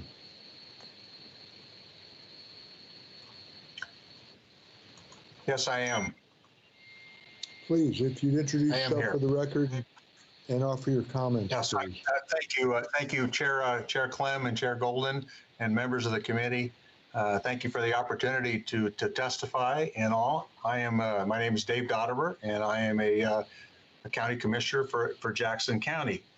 To start out, I want to mention that I would be remiss if I didn't point out that on that very same day that we had the Alameda fire, which is a terrible conflagration, a few hours later, we had the South Obanchain fire, which actually burned more acreage and didn't affect as many people. So we were actually hit that day with two major conflagrations, destroying 2,500 residences, and we ended up with between 7,500 and 8,500 people within hours who found themselves homeless.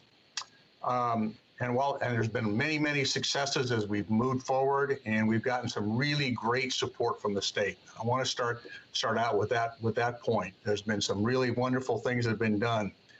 But one of the things we need to talk about is, and it's been mentioned already, about temporary housing. Actually, in the 1st of January, we had 500 people in Jackson County who were living in hotels and motels. And this last 2 days ago, the count was 837. So that number is actually going in the wrong direction. And what we really need is this temporary housing. And one of the issues we're having is we need some relief from the various challenges that we're getting, and also requirements for these types of things where they make sense for permanent housing, but we need to keep in mind that what we're building here is temporary housing for 1 to 3 years. And I would encourage you to have your staffs get with the county staff to talk about those kinds of issues. Another important thing I wanted to mention to you was a recommendation, and I encourage you to encourage the state to implement the state of Oregon disaster recovery plan that was signed by the governor in March of 2018. You know, Mayor Ayers-Flood mentioned about a plan, and I will tell you that there already exists an excellent plan done by the state of Oregon that draws on many recovery lessons from FEMA, from communities around the country, and also over many years. The plan integrates very well with the Jackson County Emergency Operation Plan, as well as other local plans in the area, because the issue here is we're dealing with multiple jurisdictions and various levels of government, and it gets very complicated. And like I said, while we've seen some wonderful responses and work done by some state agencies, we would like to see this plan pulled out and implemented in a holistic way. What it lays out very clearly that there are 7 recovery functions that need to be that the state recognizes that they need to implement with local jurisdictions. It has specific recommendations about how the state and local authorities should organize themselves to ensure they have integrated plans, and it actually has checklists in it that go through what state agencies should be doing. And what we need to recognize is that many of those items are not the responsibility of the local governments. So that's something we can work with, and this is going to require some augmentation, because I think we need to recognize that some of these agencies only have one person down here in the area, and while they're working through many of these areas, it really gets very difficult for them. So that's going to require some augmentation and some help. Finally, I wanted to just mention to you on another subject. I just wanted to say that the Jackson County Commissioners strongly support the request from RCC and SOU for additional fire recovery resources. Higher education is an integral part of our community's recovery, and their $4 million request will be an important investment in our community. Thank you. Thank you, Commissioner Dotterer. I just want to ask the remaining guests from Jackson County to be as brief as possible so that folks from other counties who've been waiting can have their turn. We'll be going in a moment to Josephine County as well. But Councillor Tanya Graham from Ashland, if you have some remarks, we are ready.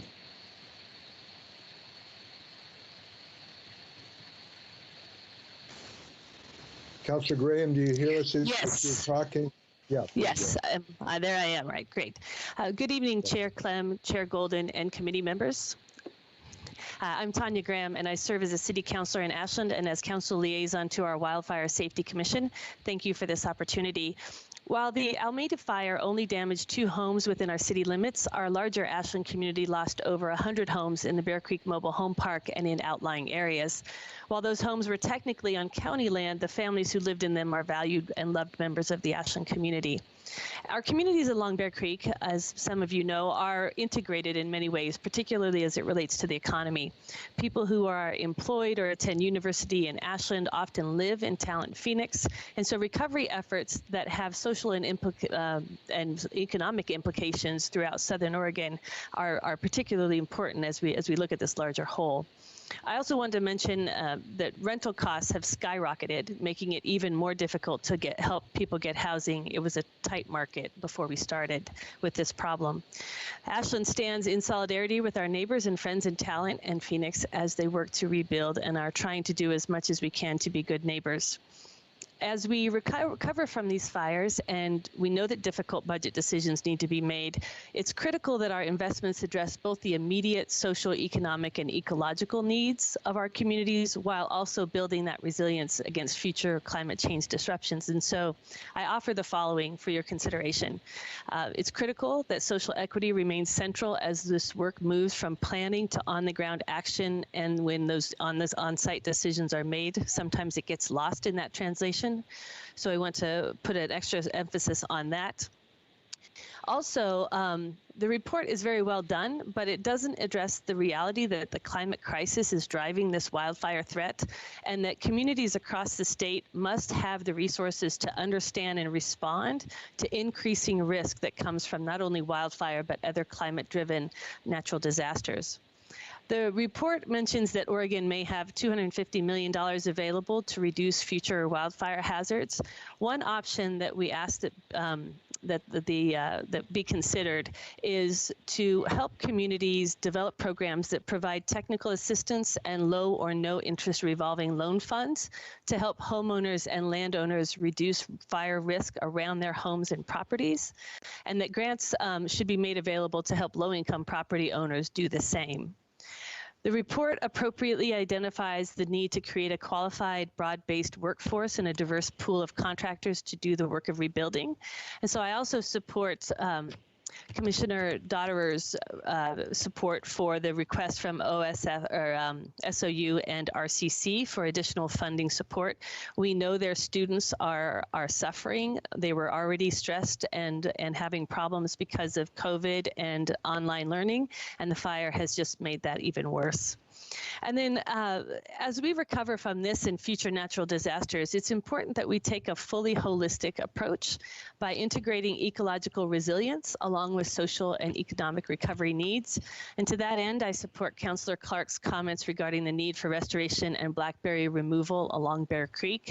And specifically, we must ensure that blackberries don't grow back in the burned areas. We must remove blackberries along the creek that were not burned and still pose extreme fire risk. And we need to integrate ecological needs in the redevelopment process by reconnecting Bear Creek with its floodplain to reduce future fire risk. And then finally, I just also want to support Councillor Clark's comments regarding the need to invest in energy efficiency and climate resilience. Thank you for the good work you're doing to help our communities. We are particularly grateful for the state's support for Project Turnkey and for help reducing fire risk within Ashland ahead of this next fire season. Thank you for considering my comments. Thank you, Councilor Graham. Chief Hanley, I believe you had one very specific request you wanted to get on the record, and I'd like you to do that, please. I do, and I will be brief and very specific. So running down this short punch list says we need the restoration of our tax increment. Lost over $500 million in the impact area, and that goes to employing our firefighters. So we need that funding back.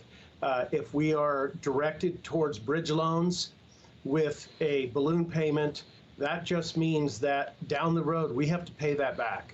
And cobbling together bridge loans and having to go out to ask people in an impacted area for a tax levy is not reasonable. So we need that direct funding. We ask you to support HB 2373 to put apprentices on our fire engines. The Almeda Fire, we have 2 firefighters in our fire stations. The Almeda Fire burned 4 structures a minute, 2,400 structures in 10 hours. The temperatures that would destroy aluminum, steel, and concrete were from 1,200 to 3,000 degrees. We can't do that with 2 firefighters. There's 1,000 firefighters on duty for 95,000 square miles. There's another 1,000 wildland firefighters for 40 million acres. We can't do that. We are not better prepared for the next fire. We are worse off than we were. And furthermore, these fires are burning through existing fire scars. They are hitting communities in the West year after year. That is what is happening to us. We need that presumptive medical care for those firefighters that responded to the Alameda fire. Our firefighters were in that smoke and poisonous gas for 2 weeks in order to render the community safe so you could repopulate. We need emergency water supply, treated wastewater reservoirs used to irrigate green fields. We need to have hardscape replace xeriscape so that the ember showers that propagated this fire from house to house to house, that destroyed so many buildings, 2,700. We need help. We need direct funding. We need it now. We're less than 100 days from fire season, and we will have less firefighters on duty than when we started. And so I thank you very much, and I hope you understand the magnitude of this fire and what it's meant in this area that was 10 miles by 2 miles. Chief, thanks sincerely for your service through this. I will follow up with you and make sure we have all the details of your testimony.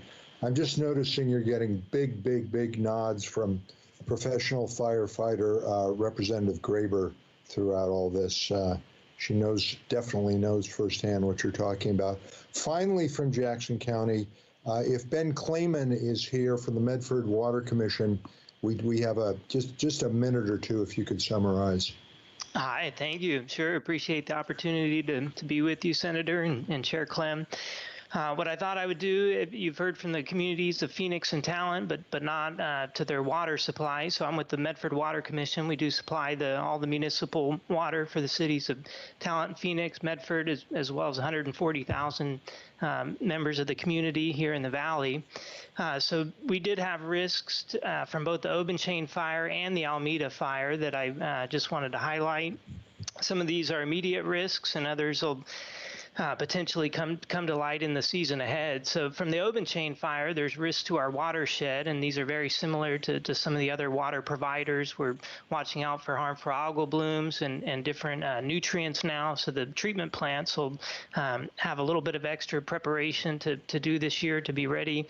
We plan to be doing that. We had actually already installed emergency generators, diesel generators that can produce an emergency supply of water in the event of an extended power outage. So there are efforts that were already underway to add resiliency to the water supply.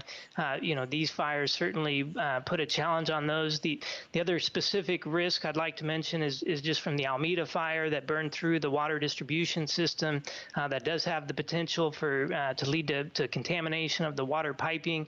We've been working with OHA to develop a monitoring program as well as an action plan, but most of that monitoring is yet to take place, and that's where my comment comes in about some of the risks here are, well, the risks are known, but some of the impacts may not be known yet for some time. To the drinking water community. One particular community that's left out, OHA does not regulate, are mobile home parks, and there at the moment are no requirements for mobile home park individual connections to do any sort of monitoring, and so there's been a grassroots effort in the community through education and encouragement, but I think there is an opportunity for some additional funding for water sampling to ensure safe water supply for the residents. So appreciate the opportunity to share with you all tonight. Thank you very much. Thanks how much you got into a couple minutes. I just want to say I'm just filled with pride for the quality and commitment of local leadership in Jackson County. And with your permission, Chair Clem, I'd like to toss it to Representative Morgan to introduce a couple folks with experience with the Slater fire. And thank you, Chair Clem and Chair Golden and Rep Marsh. I had asked Chair Clem for some courtesies. As at the time of the fires, I was a Josephine County Commissioner and liaison to emergency management and public health. And we were engaged in preparing for the overflow of evacuation from Jackson County fires. And because of COVID, we received medical patients at our fairgrounds. We received people throughout the night at such a level that we were calling our school districts and churches in the area to open their doors to help take overflow. But then within a few short hours, what we found is that the Slater fire had come up through Happy Camp. And I had asked Chief John Holmes from Illinois Valley Fire to speak tonight to the experiences in Illinois Valley, and I was able to speak with him and Mayor Meadow Martell from Cave Junction, who wasn't able to be here tonight, and Chief Holmes was online but got called to a fire. And so, but I also have Tamara Martin, who is my fair manager, who I'd like to speak to some of the issues there. But first, just as since it was me as the local elected official, just a couple things to offer. I had asked all of my elected officials to wait until tonight to offer any information. I will quickly get to a punch list of what they have shared with me as well. So the Slater fire came up over Happy Camp in a small amount of time, and so homes burned on the California side. The fire also spread quickly across the highway, blocking any escape to the south on Highway 199 from the Illinois Valley. And so as most of that town was quickly facing just what we saw in Talent and Phoenix, many parts of the town quickly went on level 3 and level 2 evacuation, but not wanting to go so far away from their homes, many camped out in the local park. As the evacuees, some were at the fairgrounds from the Jackson County fires into Josephine County, and then the Slater fires, we found ourselves quickly having to provide emergency services and food and just facilities for people for a substantial amount of time. But in the process, we started hearing from people about the notifications, and what we learned is cell phone towers were burned in the fires between the two counties. We lost radio towers that impacted emergency notifications. In the Illinois Valley, I have many areas that have no cell phone service, so landlines are the only possibility of notification. The radio towers going down, there was no ability to notify people of evacuations, shy of our sheriff going door to door with our search and rescue teams trying to notify as many people as possible. We were very fortunate that we lost outbuildings. Unfortunately, because they were considered secondary shelters on properties, people were told we didn't lose any residences, but we did lose homes to people because we have such a high level of homelessness in the Illinois Valley. We were also housing people that lost their homes in the Happy Camp fire in our parks in Cave Junction. So as an outcome, we also found that within just 1 week of the Slater fire, while we were still evacuated, Pacific Power initiated a public safety power shutoff, and they put out a notification to all clients in the area, which was to notify 37,000 individuals at once, not knowing that the phone companies put a muting kind of a, you have to progressively put them, they don't let all the phone calls through. So 900 notifications went out of the 37,000 that they've sent out at one time. And so the ability for people to know that they were going to now in the midst of evacuations, now in the midst of the heat and the smoke, only 900 residents out of 37,000 were notified of the power shutoffs. This impacted our notifications and the evacuations as well when we realized that how much dampening was done by the phone companies and the notifications. We have been asking for several years on what their dampening numbers are, but there's nothing in the law that requires them to share that information with local government. So we've had to estimate what those dampening numbers are. And when we finally heard from the local telephone company, we realized it was 10% of what we had been guessing. And so cell phone notifications, landline notifications, and other were not getting through to people. This is only Josephine County. I am not speaking to all you've heard in Jackson County. But what I know is that there is no one system that works. And so the punch list of what we've heard already is that we need some form of underground protected notification, even though some of the fires burned underground, but this is where broadband comes into place. We need to have evacuation plans almost at a statewide level.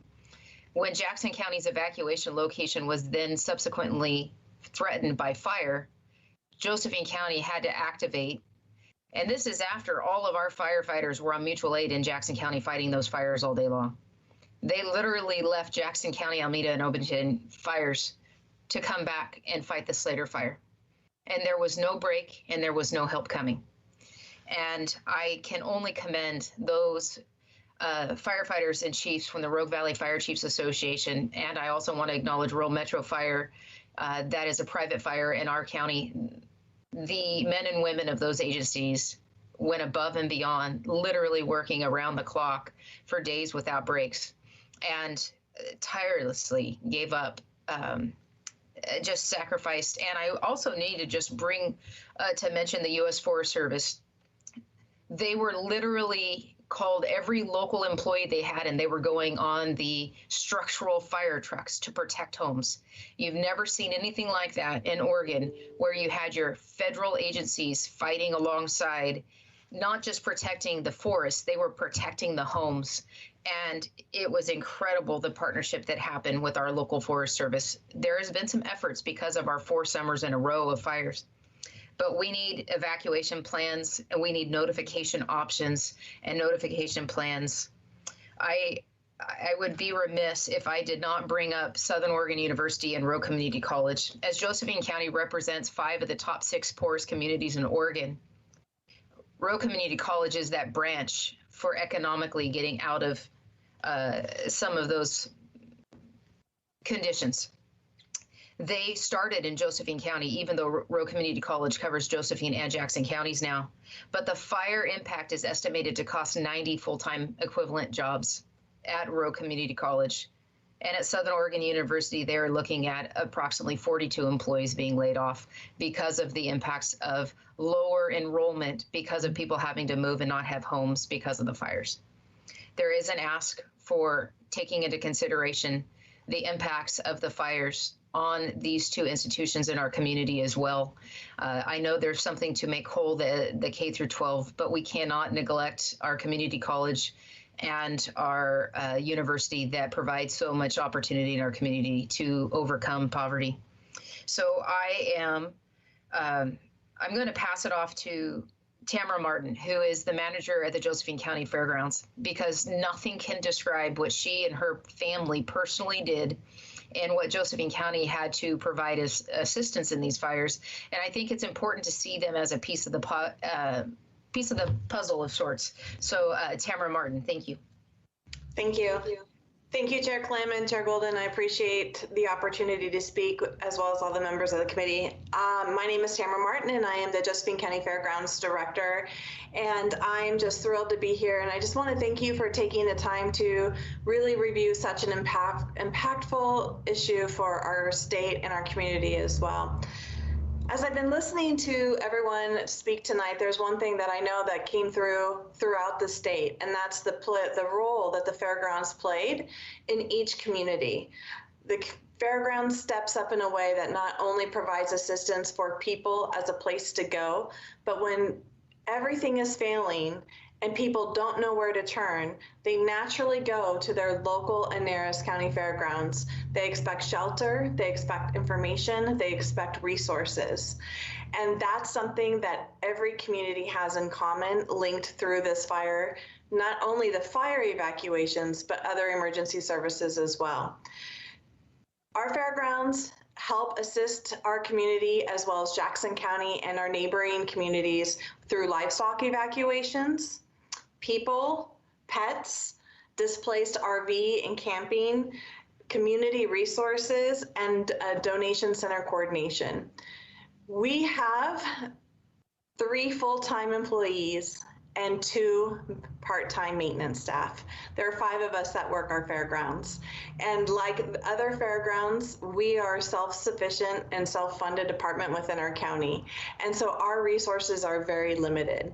When I received the call on 5:30 one evening saying Jackson County could potentially be evacuated, I was calling every friend and family member that I knew, all of our fair board and their friends and family to come down. And over the course of the next approximately week, we had over 900 volunteer hours of people from within our community providing support. And that does not include the support from organizations like Red Cross, Southern Oregon Animal Evacuation, Shelter Friends. These are just our community members that showed up in a really big way. So why I'm here tonight and really how the state can help is really just to look at and understand that the role that the fairgrounds plays. The fairgrounds is more than just a county fair, more than a place for people to ride horses. Our fairgrounds is an incredible resource for our communities to turn to in times of emergencies, fire, ice, you name it, and we're here for you. And that's something that you'll see throughout the state. We have currently House Bill 3173 that's being considered. I would ask you to take a look at. It covers two aspects. One being the financial impact that we can have and that we need and support as we look at improving our fairgrounds, as well as capital improvement opportunities. We definitely discovered failing infrastructure and that we're not ready. We are not ready for our community to face such a wide disaster. We don't have the space. We don't have the buildings that are in good enough condition to actually support them. Everything from our plumbing failing and backing up into the parking lot. We had it all, and we still found a way to kind of make our way through. So I just wanted to encourage you guys to remember the role that your fairgrounds plays in these type of evacuations. Thank you. And thank you again, Chair Clem. I'm hoping that if Chief Holmes does get on at some point, we can add him in.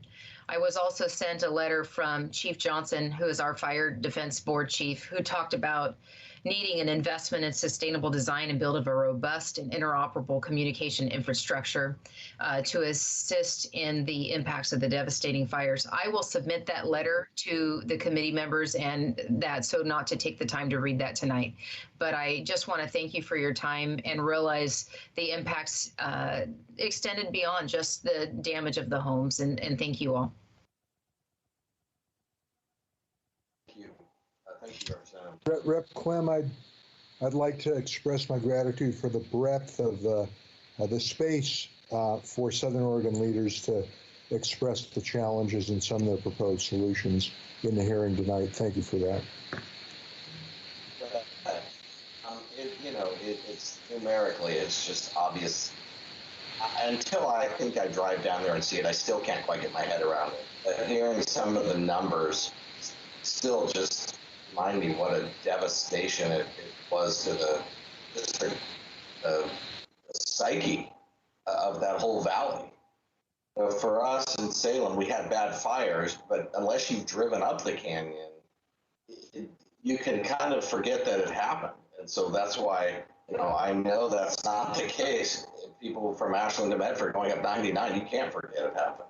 It's just there every day. So with that, let me switch to the folks who are from the canyon, because I think that's the other place where there's just whole communities just wiped off the map. And we've got a bunch of folks here from Detroit to talk also.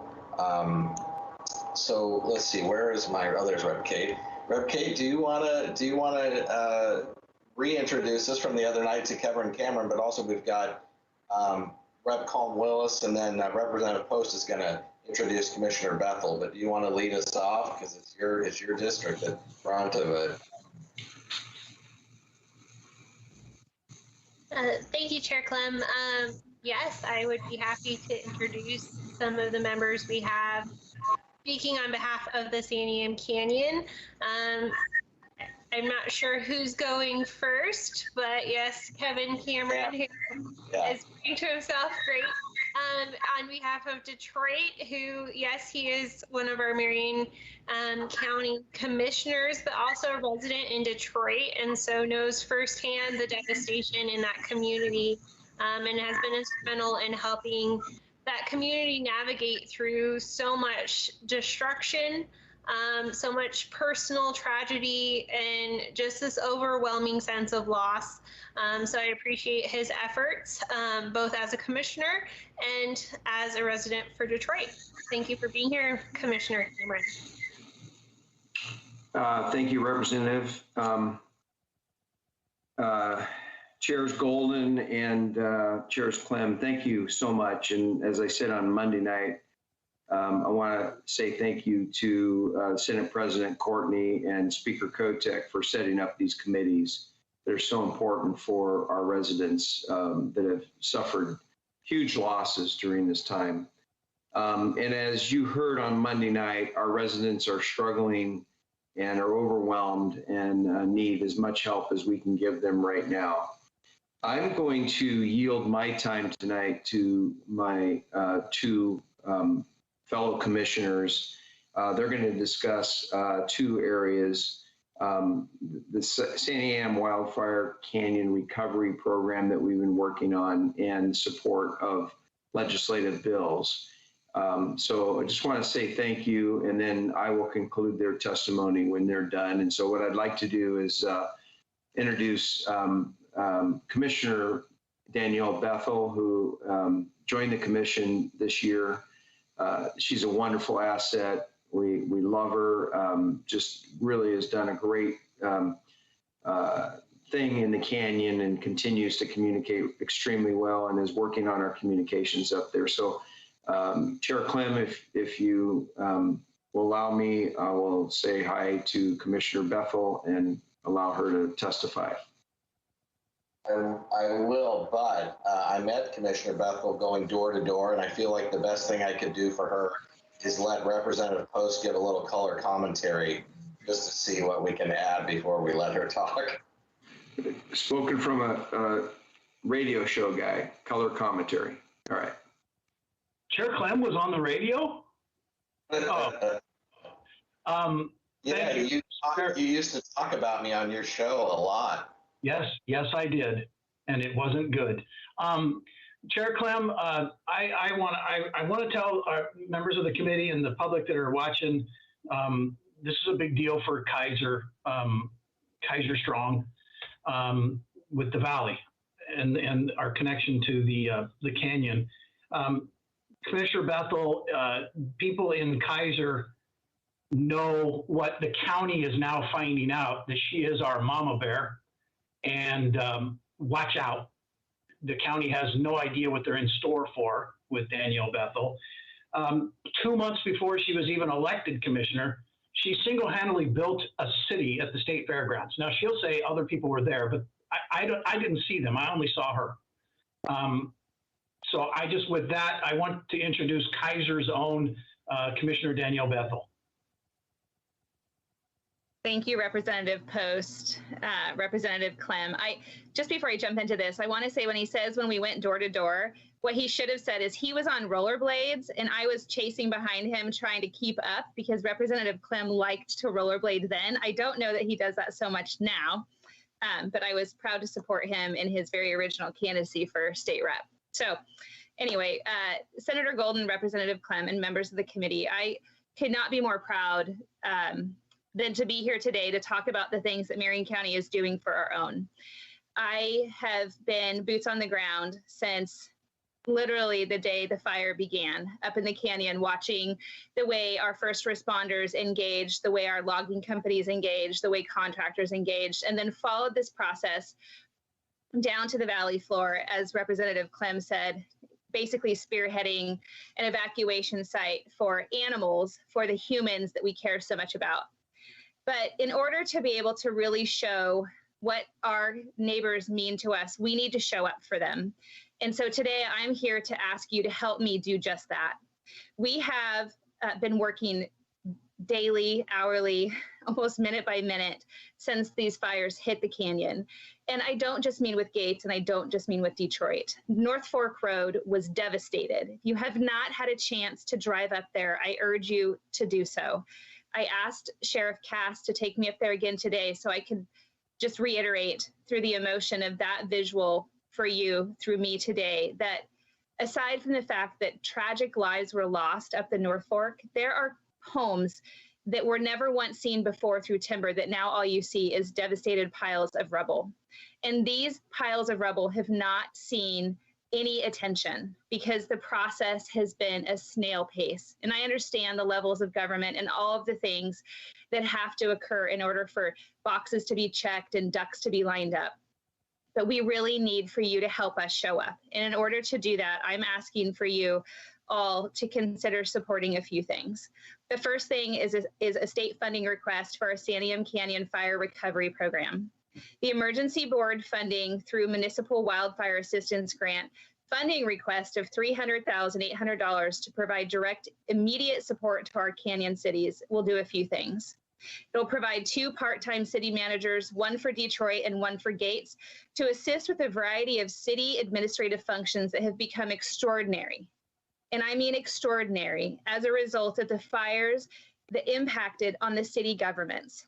Unlike any other city in the state of Oregon that was impacted by fire, Gates and Detroit's infrastructures were decimated. Their city halls burned down. There are individuals who run the communities that are supposed to provide recovery efforts have nowhere to go. They have to manage FEMA, USDA, State of Oregon, the plethora of agencies in the state, Oregon Health Authority, DEQ, ODOT, not to mention all the local things that we have to put them through to try to manage those same agencies through the county. A contract with the Mid-Willamette Valley Council of Governments will include funding for additional community planning and development, grant administrator to aid cities with funding opportunities, a dedicated professional staff planner, and contracted legal services, which is desperately needed. Contract engineering services to assist cities, technical support and help with answering resident inquiries. I imagine that your inboxes are probably just as full as ours with people wanting to know how they can get home. Work with the planners to provide technical assistance around sewer and water needs related to the fire, support long-term recovery work by navigating FEMA requirements, including assisting cities with the public assistance process, project worksheets, and closure reports. And in addition to that, through the Business Oregon Community Development Block Grant, we're asking for funding for $409,552.64. And what this is going to do is provide coordination and management of fire recovery efforts to directly support the cities of Detroit and Gates as they rebuild and reestablish their communities. This is a long-term program. The county is in the process of hiring a recovery manager to serve as the county liaison to the cities and the canyon communities, because this is unprecedented. We've never had to do this before, and we need somebody to be able to collaborate and engage. One source, not 15. The recovery manager will contract for specific services on the city's behalf, manage program contractors, work with each city to help in the development of the community's recovery plans, ensure that plans are publicly supported and actionable, and support long-term community recovery planning processes. The program manager will hire experts in the following fields to assist the cities as they begin the recovery process: financial needs analysis, economic impact and opportunity analysis, communication and community outreach, housing development assessment. Have you been to Gates? Housing is a specific need for that community. Wildfire community health assessment, community vision and strategic planning. There are other canyon cities and communities in the unincorporated areas that will also benefit from the CDBG funding as recovery efforts include the Santiam Canyon as a whole. Again, please go up the North Fork. It's critically important for all of you to see what it looks like, in addition to knowing that there's not just one structure of government up there, there's three different levels of government creating barriers for folks to be able to go back to their property to even do basic things like clean up. The long-term recovery efforts will be phased and will take several years to complete. The county is dedicated to supporting the cities as recovery from the wildfire is critical for the livability and economic viability of the North Santiam Canyon. I really hope that all of you have a chance to go up the canyon and see the devastation. It's different than the other fires throughout Oregon, and we very much need your support. I'm going to transition over to Commissioner Colin Willis, who's going to talk to you about some legislation. Thank you for your time, and I'm here to answer any questions. Welcome, Commissioner.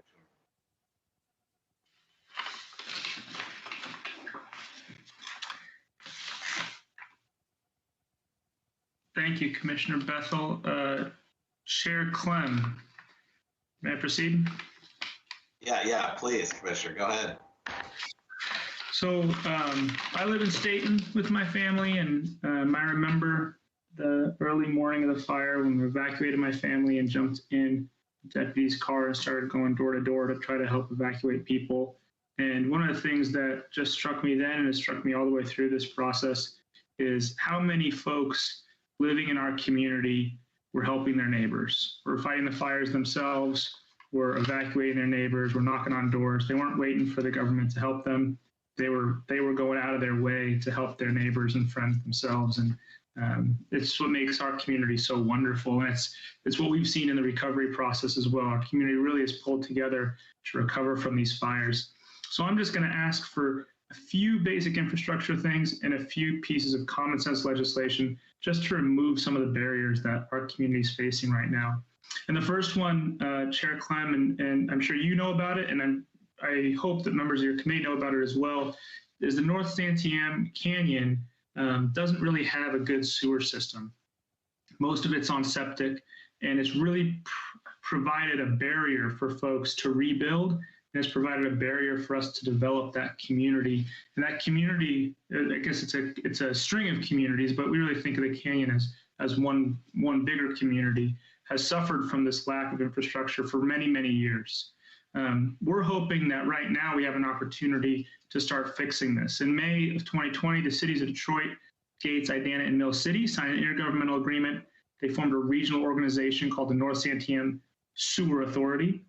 To date, we've provided staffing for the project and over $500,000 in economic development funds.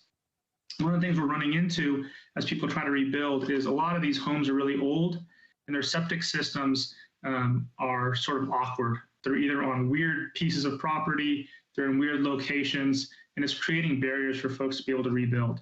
If we were able to get this sewer system up and running, it would remove a lot of the barriers that some of our residents are facing when it comes to rebuilding. Traditionally, federal and state grants and direct appropriations and loans that are designed to suit a single infrastructure project, they don't really fit a regional project like this. It's sort of an awkward thing. We've run up this hill a number of times. Commissioner Cameron and I have gone back to Washington, D.C. over and over again, asking our federal delegation for help. And for whatever reason, it just doesn't seem to work. The next phase of this project will require $25 million in state funding for technical engineering, property acquisition, income surveys, site improvements, and environmental reviews.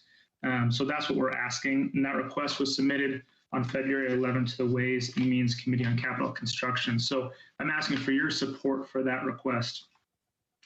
The second thing I want to bring up, and I wasn't really planning on it, but we've run into a roadblock here. We have the radio system that our first responders rely on in the Santiam Canyon, and we had at least one tower burned by the fire. And one of the problems is when that radio system goes down, nobody in the Santiam Canyon, our sheriff's deputies, ODOT, state police, nobody has radio communications. We've recently run into a roadblock with FEMA in getting that reimbursed through FEMA. And one of the bigger problems we have is that it's a system that's outdated. So it's nearly impossible for us to buy the parts we need to replace that system. And so if we fix one tower, then that tower doesn't communicate with the other towers, and we got a much bigger problem on our hands. That's a $12 million project. We don't have that submitted right now, but I hope that you consider that as well, because that's something that we thought FEMA was going to take care of, and it's looking like they may not be able to. So that's a big problem for us, and especially for our first responders, the folks that drove into the fires to save so many people's lives that night. Quickly, I just want to hit on two other bills that we're really pushing for. One is wildfire property tax relief. And this is a big deal for our constituents because many of their homes are old. And so the current system where you can get a proration of taxes depending on the valuation of your property after a fire just isn't working. Unfortunately, we had to send out property tax notices because of state law to people immediately after their homes burned to the ground. I remember asking in the meeting, how are these people going to pay property taxes on homes they don't have with money they just lost? I mean, it's just a total disaster for folks. And we've had a number of constituents come to our town halls and say, hey, you know, I applied for property tax relief and they gave me an $8 rebate. Or not only did I not get a rebate, I had to pay the whole amount, even though my house is burned to the ground, because of the difference between the market value of my property and the assessed value of my property. So the current mechanism doesn't actually provide relief. And the impact to the cities into the districts isn't that big. It turns out that most of our cities up there have really low property tax rates. So the city of Gates, for instance, they get roughly, before the fire, roughly about $7,000 a year in property tax income, but they get somewhere between like $170,000, $180,000 a year in water revenue from the water utilities. So giving property tax relief to folks whose homes burned will have a very little impact on the city of Gates. Same thing with Detroit, same thing with the other districts. Because of the way that we pool all of our tax revenues and then distribute it to the different taxing districts, it'll be less than a 1% hit on any given taxing district to give 10 months of property tax relief to people whose homes burned. So I really want to advocate for that and ask you to keep those folks in mind. And then finally, and that's Senate Bill 464 is the property tax bill, Senate Bill 464.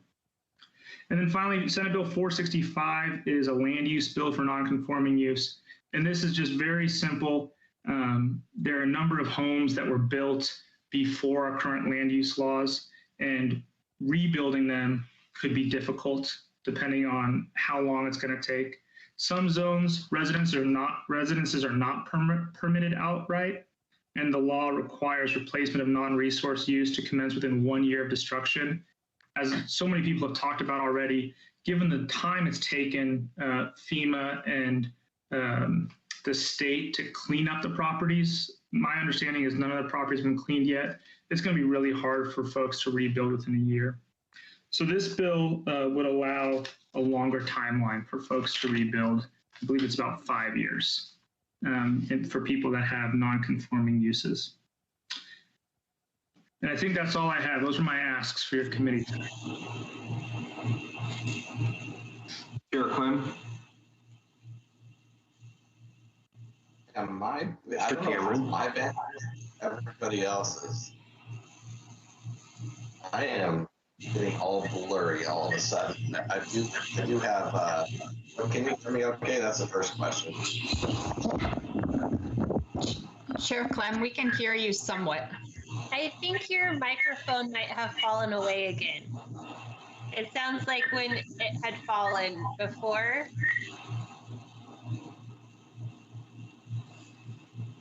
Maybe your dog ate it. Yeah, I'll let me work on my technology here for a second.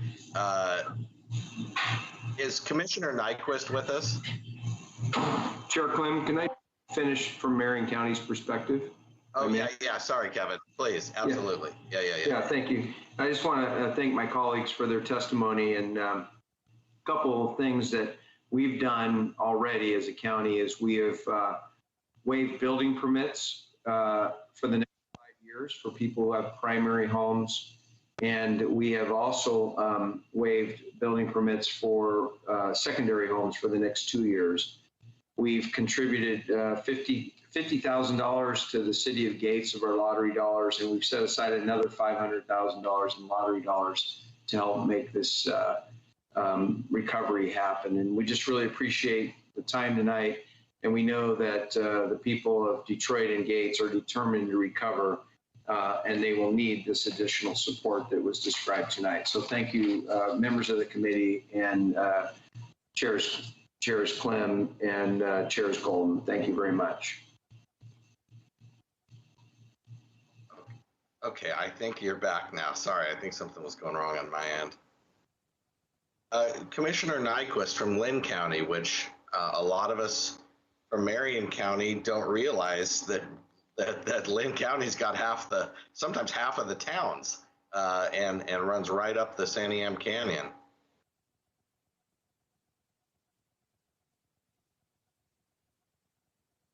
Not sure if we've got Commissioner Nyquist in the room, though, is the issue. Well, let's stay with Detroit. We'll come back to Roger. Mayor Trett, are you with us? Yes, I am. Okay, I think. Welcome back. Well, now yeah. We hear you. That's for that we definitely hear you. Sorry about that. Can you hear me? I can't see anything. There we go. Yes. Yep. Okay. We hear you. Thank you.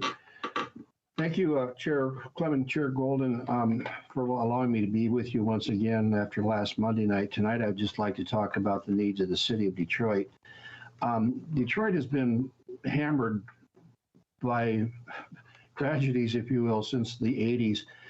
The Canyon, Detroit, Idana, Gates, Mill City were primarily logging communities until the 1980s when the spotted owl habitat thing came up and logging was severely curtailed. And those communities took a big hit in terms of income and family wage jobs.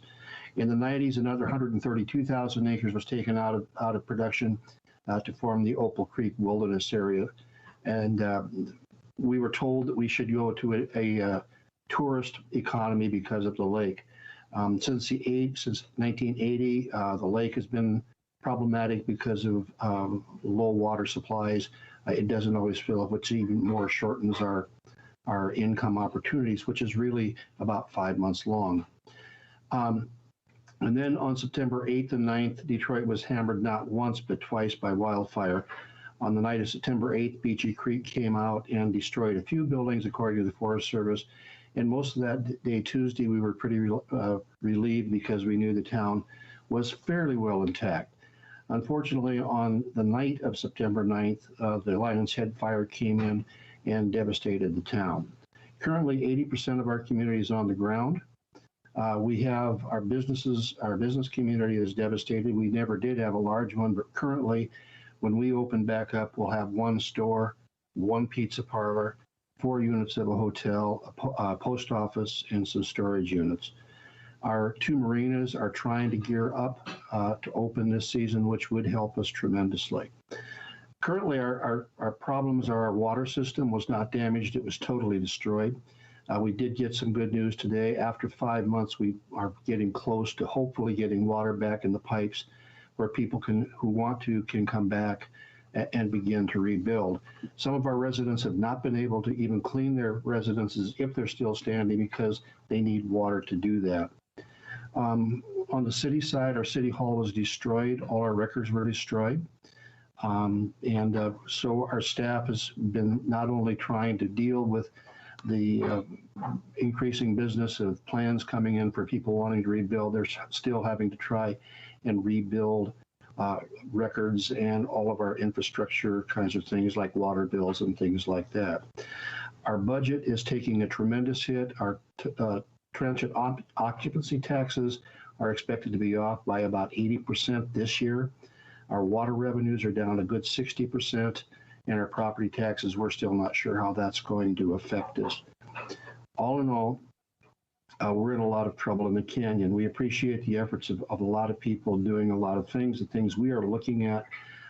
We will need some help. We have a lot of second homeowners who are willing to rebuild and are in a better position to do that. But many of our permanent residents are in low-income homes, and them rebuilding is proving to be problematic because of not only underinsured homes and uninsured homes, but the astronomical cost of rebuilding right now, which is causing problems for our second homeowners. Tourism, we're looking at that as being a big issue for us this year. People have heard of the devastation. We need to encourage them to come back up this summer and support our communities, because without that money, we have no chance. And then finally, the alert system. A lot of our residents got the alert to get out after they had already evacuated due to the efforts of the Marion County Sheriff's Office and the local volunteer fire department. So those are things that we do have to worry about. My frustration through this whole process is my definition of an emergency and some government agencies' definition of emergencies apparently are different. We have been fighting for 5 months to get funding because we just don't have the money to replace a water system without help. And we get the wind to our back, and then we hit a roadblock. Wind to our back and hit another roadblock. It seems to be, it's very difficult to do that. We have not been able to order equipment because we're waiting for some of those grant funds or low interest loans to come through. And it's just been extremely frustrating for us. With that said, Marion County commissioners and the county staff have been extremely helpful in us. They've bent over backwards to try and help us any way they can. We appreciate their efforts. You've already heard of the asks that they have made. I'm not going to bother you with ours because we did feed our needs to them, and I think that's included in their ask. So I thank you all for taking the time to hear us, and just understand that we are small communities and we don't have reserves to fall back on, because we live pretty much hand to mouth in good years, and this has not been a good year. So thank you for your time. I'd be happy to answer any questions. Mr. Chair, can I ask a question of the mayor? Yeah, absolutely. I won't take long. Thank you, Mr. Chair. Mayor, you when you said about the tourism for this coming spring and obviously summer and fall, in a nutshell, with the devastation that's happened and the business destruction, what we heard today in a revenue forecast that there is a pent-up demand for people to spend money. They've been saving money, and so we're going to see people wanting to go out and spend money. How can they? This is really going to seem weird, but what would be the best thing that people could do to spend their money and to help Detroit and the other towns in the canyon? We would like to think by them coming up and spending money, one, they're having a good time, but two, they're helping their neighbors. How they could do that is Oregon State Park is expecting to be open this year. They will be closed. I'm trying to learn about the campgrounds on the backside. We are looking at bringing in a lot of food carts this year, opening those up because we will only have one restaurant and one store that will be ready for business by that time if we get water back. The marinas are intending to be open. They lost their structures, but their docks were damaged, but they think they're able to repair those. So businesses, any support for those buying gas at the gas dock would help those marinas. We are hoping to, with the help of a construction company, they want to build a concert stage, if you will, a pavilion in our city park. We are looking to maybe be doing some events in that park that we would benefit greatly from visitors coming up and helping us celebrate the rebirth of Detroit, because we are coming back. We will come back. This has been devastating, but there's some silver linings in these clouds where we can actually make ourselves a little bit better than we already were. The landscape has changed, but the fun will still be there. Thank you, Mr. Mayor, and thank you, Chair Clem. Thank you. Thank you, Representative Post. Let me move to your council president, if I have it right, is Shelley Engel. I am here. Welcome. Thank you. Thank you.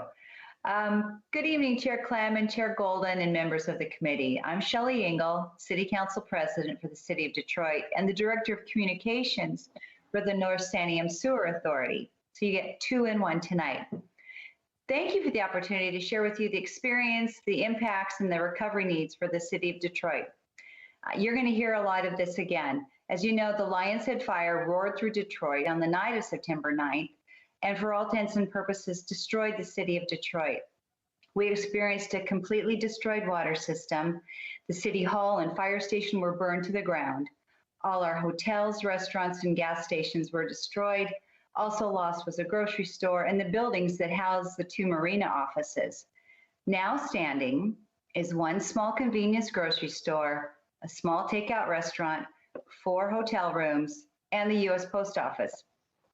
Consumer Power and Ziply Fiber have been finally able to restore electricity and internet to most of the citizens in town. These are the only public services that the city now has, is internet and electricity. Approximately 80% of all the homes were destroyed. Very few were damaged. The homes were either obliterated or livable. There are less than 20 homes left, and 264 homes were destroyed. One of the largest RV parks is gone. Due to the extraordinarily heroic efforts of a Marion County Sheriff's Department and the 9/11 system, we suffered no loss of life. In fact, due to the heroic efforts of the sheriffs, they went door to door, and in fact, they knocked on my best friend's home at 3 a.m. to get them to evacuate.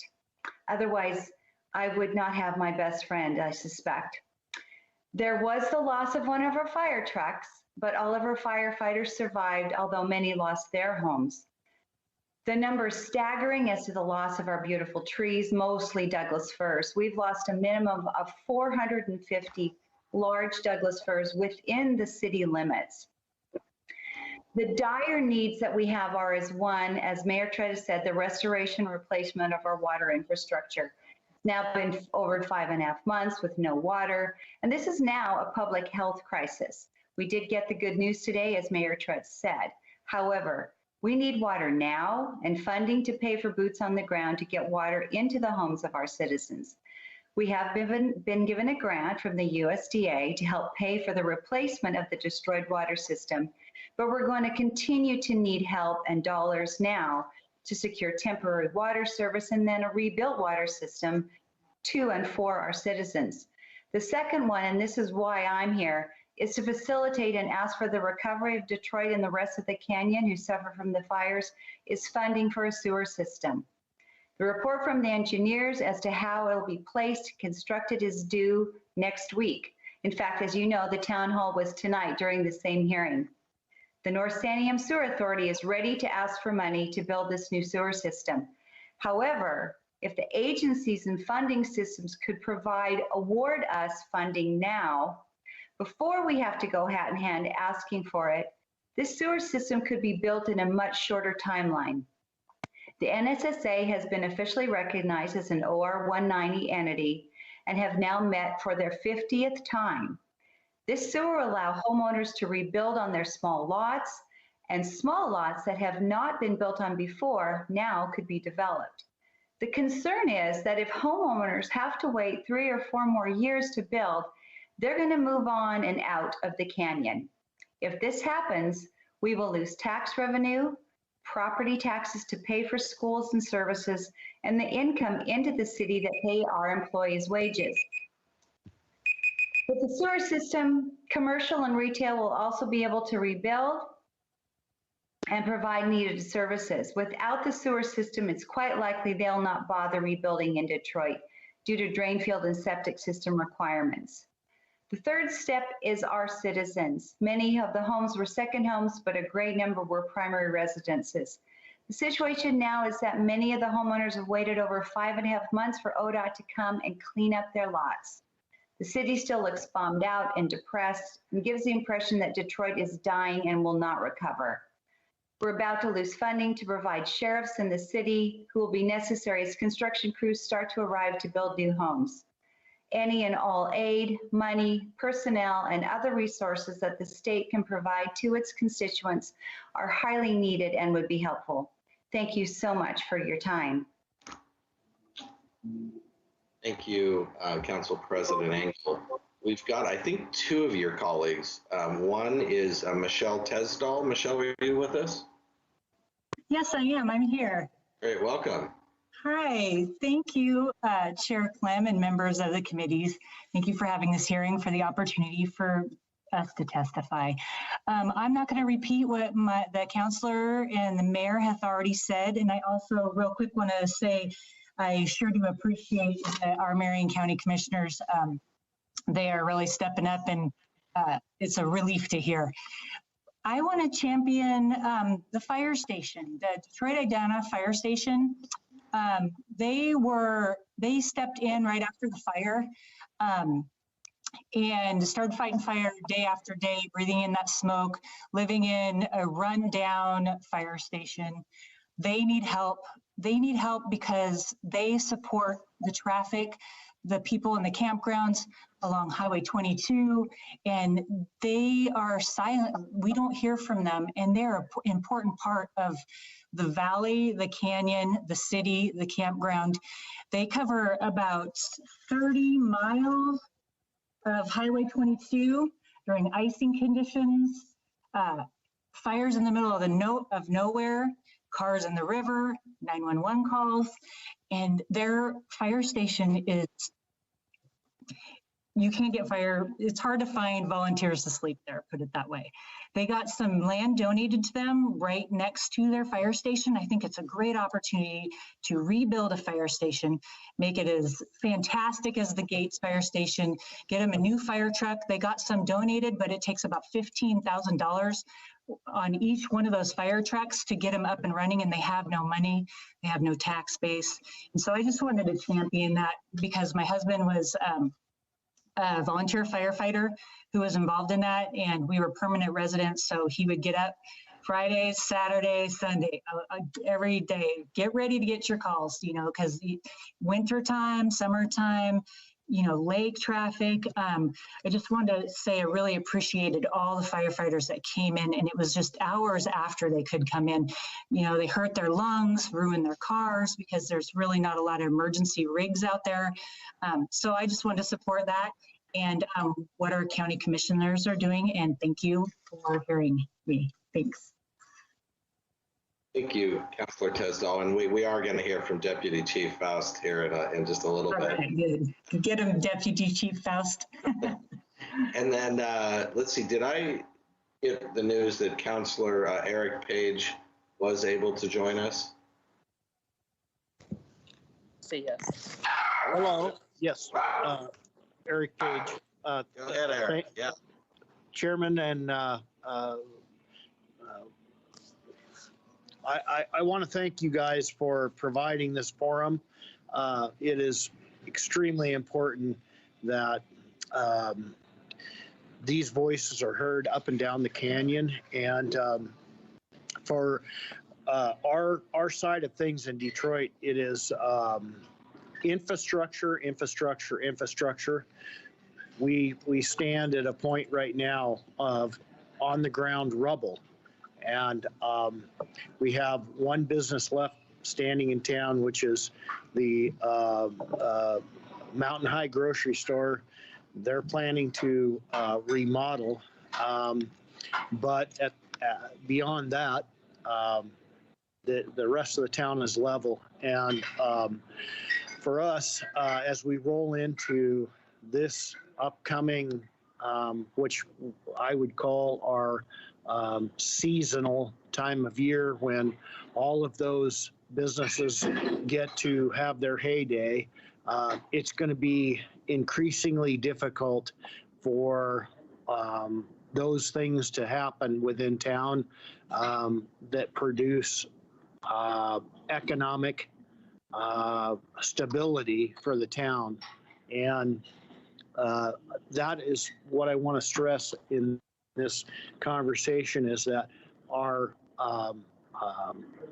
funds that we would normally pull from travel, T&E, travel and entertainment, many of the events that have been held by the enterprise system in town, which would be fishing derbies, fireworks over the lake, all of those kind of things that generate what happens in Detroit, are probably questionable as to whether how much any of those could happen and whether there'll be much funds coming off of those. So moving forward, it's going to be important that we can get ourselves in a boots on the ground moving forward. There's going to be need for temporary systems put in place. We're going to need assist from Marion County. I believe the way I envision the year as we move into the spring coming forward would be a lot of temporary things in place. We may need to reach out and get a temporary laundromat in place. We may need to reach out and get some other things that we've asked for with FEMA and they haven't come into play. The other part about this will be construction as it's rolling out. There's a concern about police protection.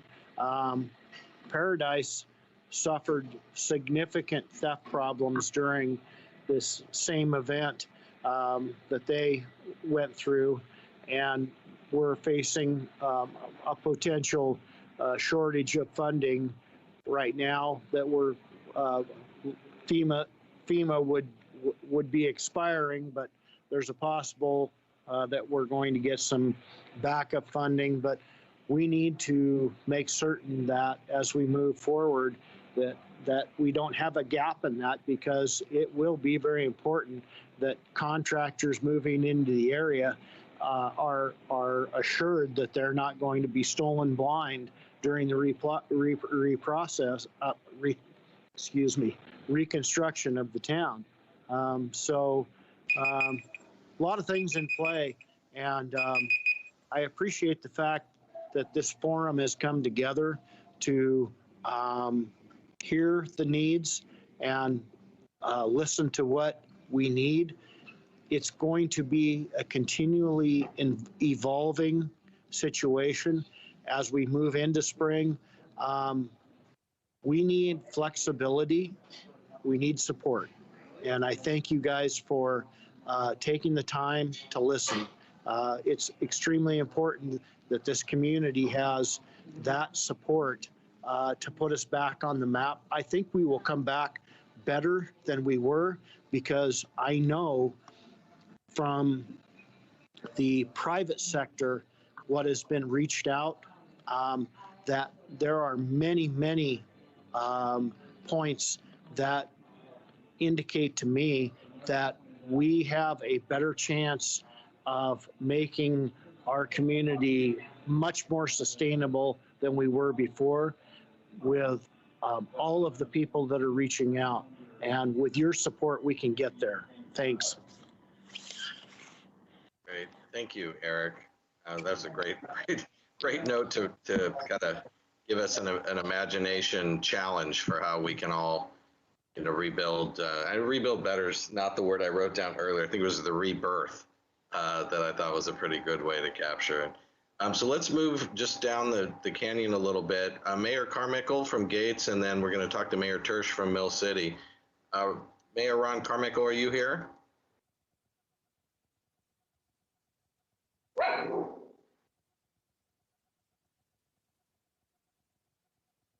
Yep. Okay. I can see you, Mayor Carmichael. I see your mute is off, but I don't hear you yet.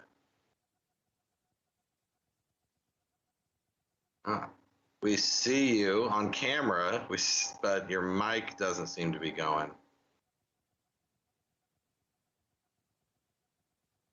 Not yet. You might have to disconnect and reconnect. That happened last night, I remember.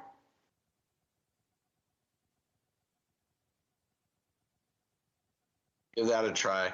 Let me see. I'll switch over to Mayor Tim Kirsch while we try and get Mayor Carmichael signed out and back in again, maybe. Mayor Kirsch, are you there? Yes, sir. Hey, there we go. All right. Welcome. Good evening, Chairman Clem and Chairman Golden and committee. Well, I thought I was going to get to back cleanup, but it looks like Mayor Carmichael might now. I see he is actually sitting in his FEMA supplied home there that is in Mill City. Mill City was able to take in and put in 16 FEMA houses. We also developed this little RV park for folks that can live in their RVs, and Mill City was able to do that because we have the infrastructure. Mill City was the least impacted by the fire inside our city limits, but 360 degrees around us was devastated, obviously. I would say that we were able to not have that level of devastation because of our local volunteer fire department. They kept the fire from sweeping in. They were able to have a defensible line at one of our city parks and kept the fire from overrunning the major residential areas within Mill City. So without their dedication, Mill City would look just like them, the other communities in the canyon, I should say. The sheriff's departments, both Lynn and Marion County, did a phenomenal job of evacuating people from the whole North Santiam Canyon and Mill City. So I want to thank them for everything they did. But really what I would like to do is echo our county commissioners' requests for the various support needs that the communities need. Both counties, Lynn and Marion, stepped up and supplied and still are supplying support to the communities up here that we just wouldn't be able to do it without them. You know, city is blessed with the largest staff in of the communities in the North Santiam Canyon. And I don't know how Detroit and Gates are able to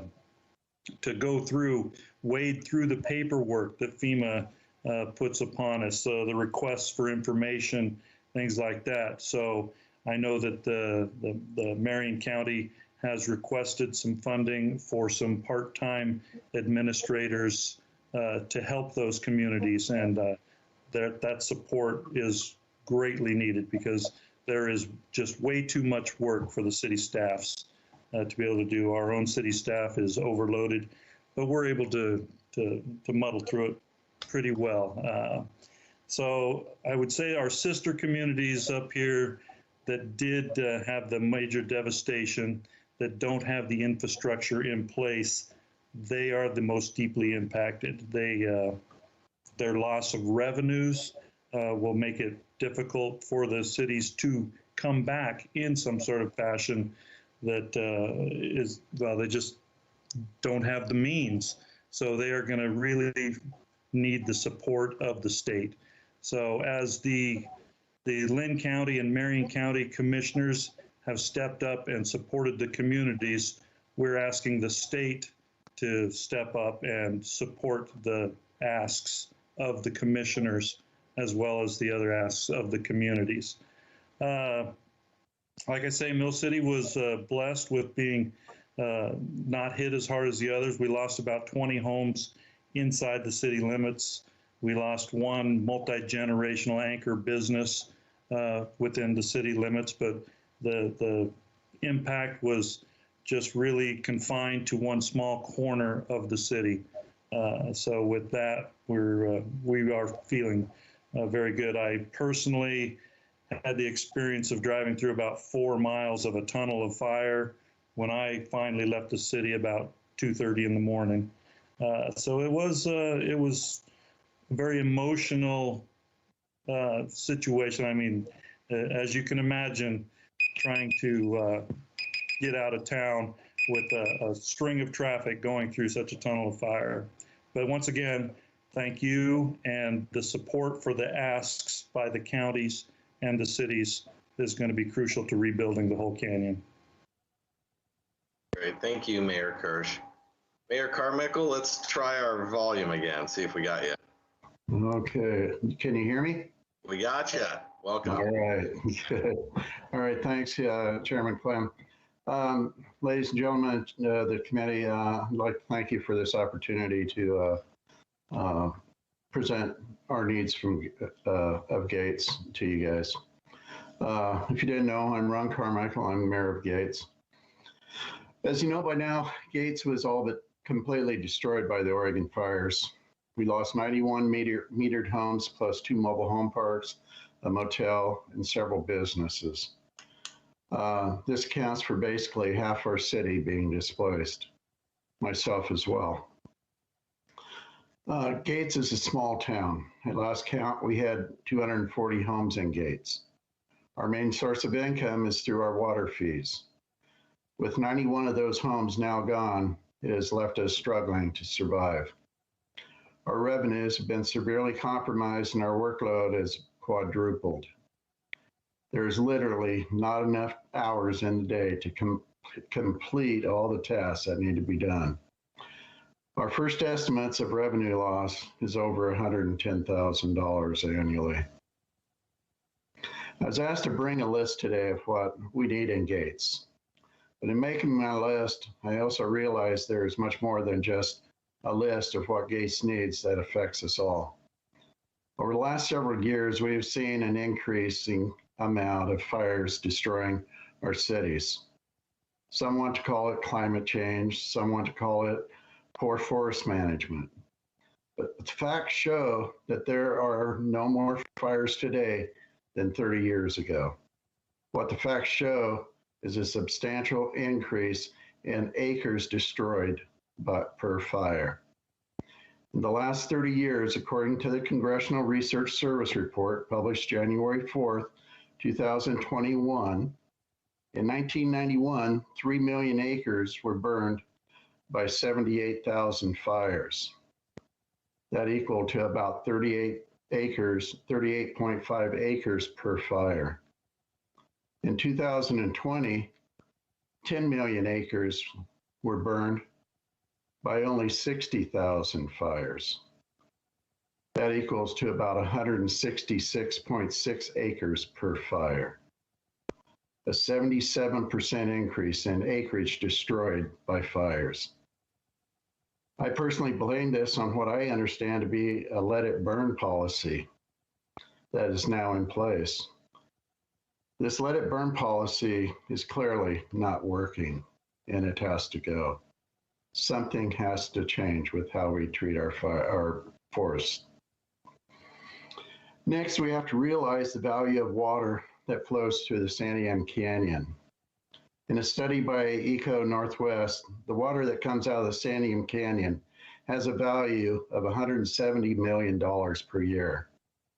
It supplies nearly 250,000 people with drinking water and 10 cities, and provides power and recreation for a large portion of our state. It waters our crops and our cattle. It supplies us with food and a cooling dunk in the heat of the summer. The Santiam Canyon is vital to our state. Gates is just a small portion of this big picture. Gates' survival is contingent on the canyon's survival.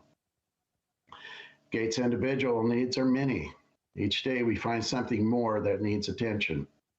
The recent ice storm didn't help with that either. We have trees down and no equipment to tackle the issue.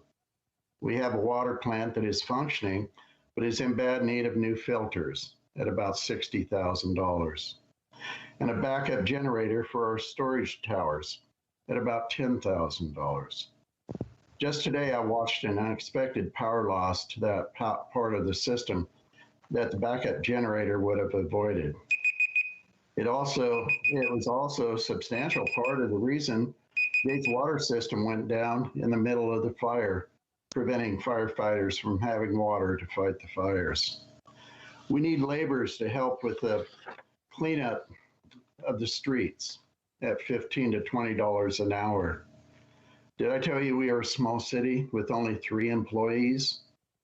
We will have to replace 91 water meters to meet regulations as we go through our system and prepare lots for rebuilding.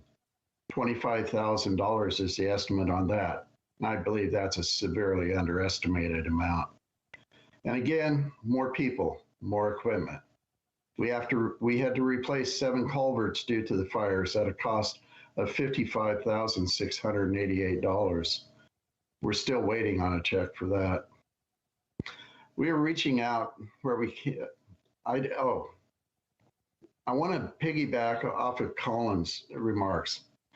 Finally, tonight, I found out that the North Santiam Sewer Authority, they're claiming 5 to 8 years before a sewer system can come through Gates. This is going to create a lot of problems in Gates because our residents is what keeps us going. We're going to need a means of funding replacement septic systems or alternative solutions. Many of our citizens are retired and live on limited incomes, so it means that for them, it's going to be challenging to be able to rebuild.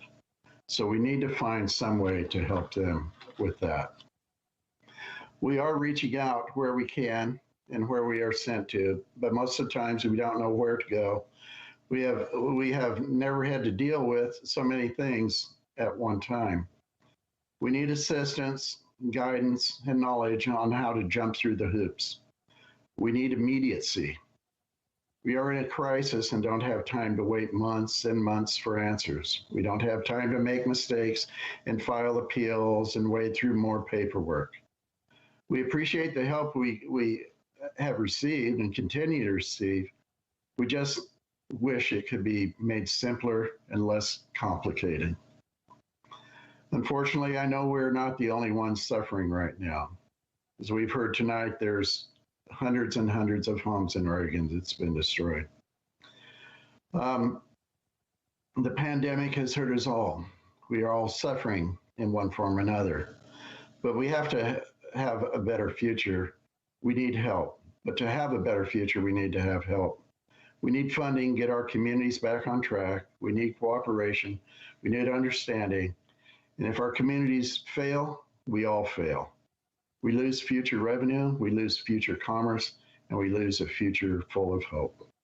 Anyway, thank you for letting me share. I hope you make some good decisions for us in the Canyon. We really, really need the help, and we really need the support. Thanks.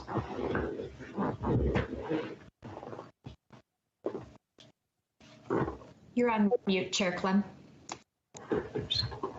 Yeah, thank you again, Mayor Carmichael, and thank you for sharing your story with us the other night. I know that wasn't really easy to tell and not probably what you wanted to do, but I think it helps us to understand when people are looking for answers from city government, and city government is operating out of a FEMA trailer and a burned down city hall. Like we have to figure out a way to assist, and you're just a real hero for sticking out and keeping your faith here. We really appreciate it. Thank you.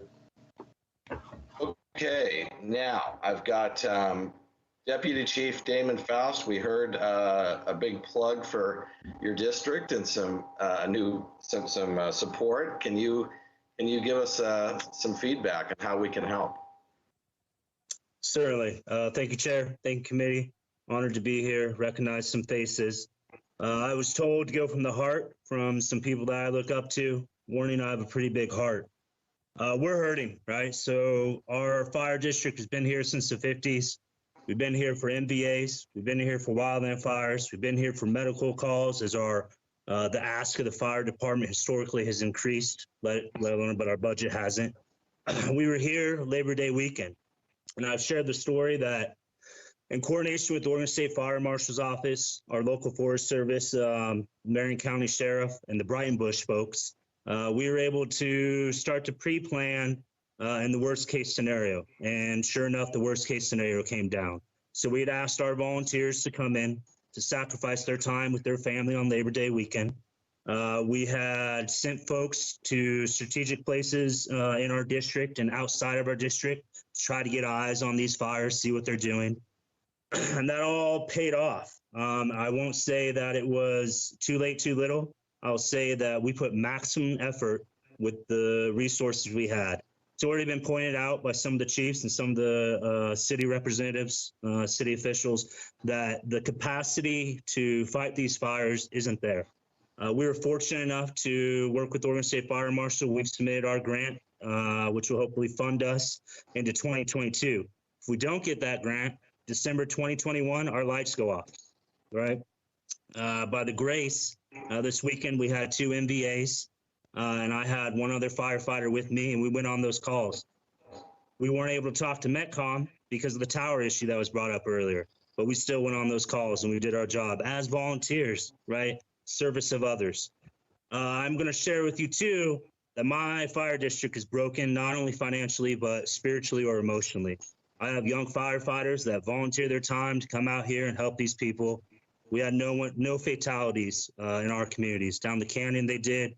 But we were fortunate not to have to carry that toll with us. But my firefighters are carrying it. My firefighters are carrying the extreme pressure they were put under. I had a young firefighter share that they've been diagnosed with PTSD, right? They're still showing up to serve these communities. If Detroit, for whatever reason, takes a little longer to rebuild or never rebuilds, this highway is still going to be humming. People are still going to be going to Hoodoo, and there's still going to be need for responders to be here, to be the guardians of this canyon.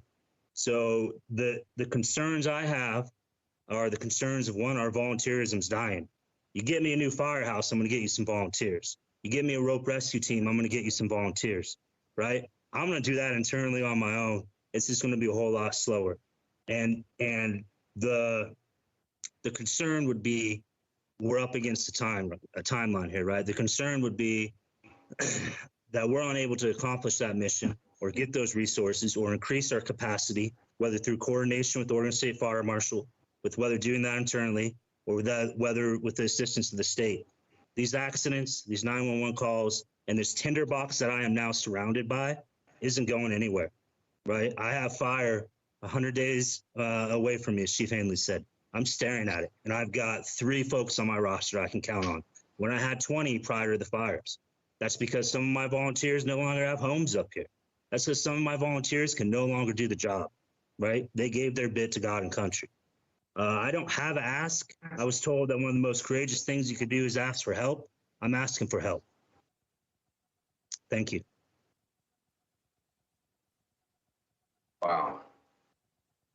Damon, I think whoever told you to go from the heart made the right call, because if you had just read some paper, trust me, it's not leaving me with 3 exclamation points next to my note that Detroit Idana needs new firehouse immediately.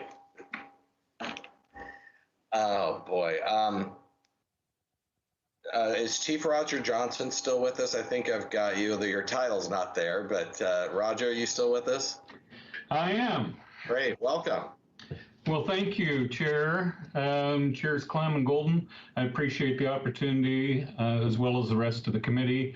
And I want to acknowledge and admire your perseverance for this long of a Zoom meeting and how attentive you're remaining through the whole process. I spend most of my day on Zoom, and I know how hard that is, so thank you for that.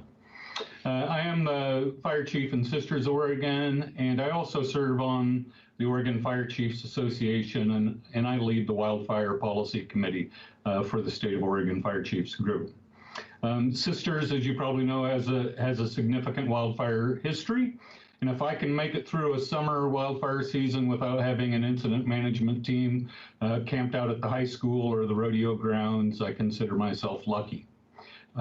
This year was typical for this side of the mountain. We had the Lion's Head fire that threatened the community of Camp Sherman that we protect.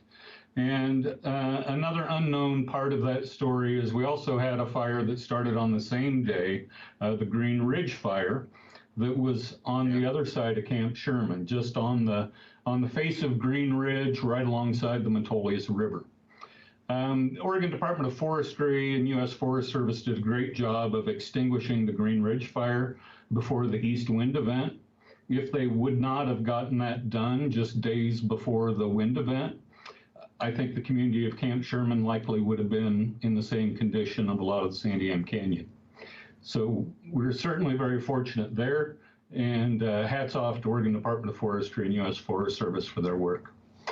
In the days after the blow up on September 7th and 8th, Deschutes County sent resources to Detroit Idana. We also sent resources down to Klamath Falls and Paisley. And that was difficult for a lot of agencies. We knew we were not going to get any help east of the Cascades if something else happened. But we are also compelled to help our neighbors on the west side of the mountains. So we were pretty active for most of those fires.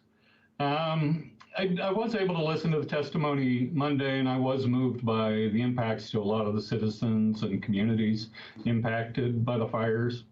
You know, I would encourage the committee to do everything possible to support the communities impacted by the fires in Oregon.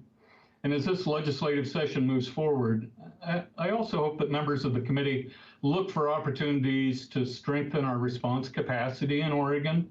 You know, the Office of State Fire Marshal is a critical resource for the Oregon Fire Service. And I'm hopeful that the investments made by the Emergency Board are made permanent for the Office of State Fire Marshal. And many of Oregon fire departments, as Chief Faust spoke to, are struggling. They're struggling with funding, they're struggling with staffing shortages. Recruiting, training, and retaining volunteer firefighters is a challenge for many communities. And as Chief spoke to, a lot of these communities impacted by the fire have a significant tourist component, or they're major arteries with traffic driving through the communities. And while they've lost a significant portion of their funding mechanism to provide fire protection, they still have the same number of cars, same number of car accidents. They're going to have the same number of people at the lake recreating this summer. But they just won't have the funding base to be able to support those service operations. So they do need your help, and we certainly support that. In closing, I would encourage the committee and the state to do everything possible to help the communities impacted. I also hope that we learn a little bit from the events last Labor Day and we implement meaningful changes in Oregon, that we reduce community risks and likelihood that the events like this occur in the future. We heard funding requests during the meetings for water systems, sewer systems, roads, public infrastructure, tax base, staffing needs, radio communications, health impacts for firefighters. Those are huge costs, and that's not all of the costs that we're likely to face. And I think when we consider spending money on resiliency, when we consider spending money on making our communities more safe, it might be a good long-term investment versus some of these other asks that we're faced with today. Thank you very much. Thank you, Chief Johnson. And then I've got the board chair of the Drake's Crossing Fire District, Angela Fry. Are you with us? Or Angie Fry, Angela? Chair Clement, it looks like we have a question from one of our presenters as well. Yes, Damon, go ahead. Yeah, I just wanted to share with you. I would, I'd get in a little earful from Chief Ewing if I didn't. I'm going to send a video, a 10-minute video that was done by a local blogger that really tells the story of how Detroit was affected, how these communities were affected, as well as a written testimony from Chief Ewing that lines out our budgetary needs a little clearer than I had. Thank you. Great. And you'll see in the over in the chat box, Laura has got, or maybe Laura can put, but it's scroll up a little ways, got her email. Yeah. Okay. And then Angela, I see you there. Are you able to, you might have to unmute.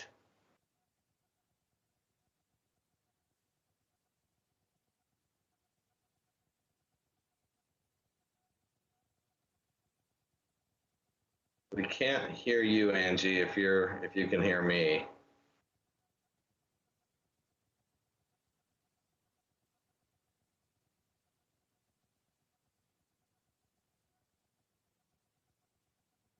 For another minute. Meanwhile, did I miss anybody? I don't think I did, but is there anybody else here that I missed who's still waiting to testify?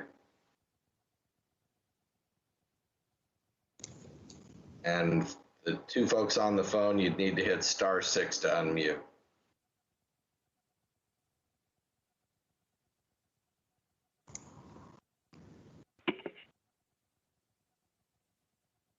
Okay, Angie? Oh, there. Can you hear me now? We can.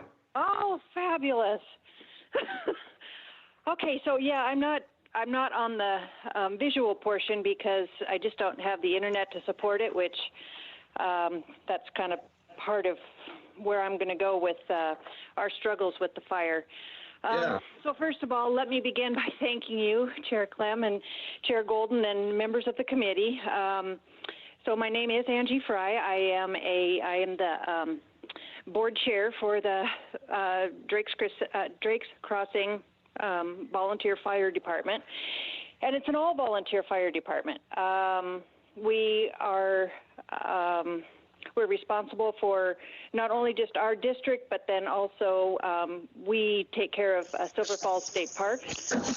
So one of my personal projects is emergency preparedness, and I've been working on different programs to facilitate this for the last couple of years. One of my big concerns was that we just don't have the communications up here, and that if we have the cell service is sporadic at best. Landline phones are down more than they are working. And my concern was that if there was ever a really a real emergency, that we would not be able to send out the evacuation notices. We wouldn't be able to contact the residents of the community. And sure enough, that is exactly what happened Labor Day weekend. So I had been working with Frontier, and then Ziply bought them. So then I was in contact with Frontier. The Beachy Creek fire that morning, first the power went out, then we had no phones, no internet. Cell service, like I said, is sporadic at best. And so our evacuation notices didn't go out. People had no idea that they needed to get out. It's 11 o'clock the next morning. The first evacuation notice went out at 3:30 in the morning, and nobody got it. So one of my my big priority here is communications. We have got to be able to put in some sort of dependable, reliable phone service, internet service, that sort of thing. Ziply is willing to do it, but they're looking to do a public-private partnership. And if they could get a grant from the state, they would move forward with doing exactly that. So that's kind of where, like I say, that's my big focus right now, because, you know, during the course of the fires, being an all-volunteer district, of course, let me back up a little bit. We were actually told that everybody was gone, nobody was coming to help us. It would be days before anybody got here. We were on our own, and at that point, apparently, they thought we were all burned up anyway.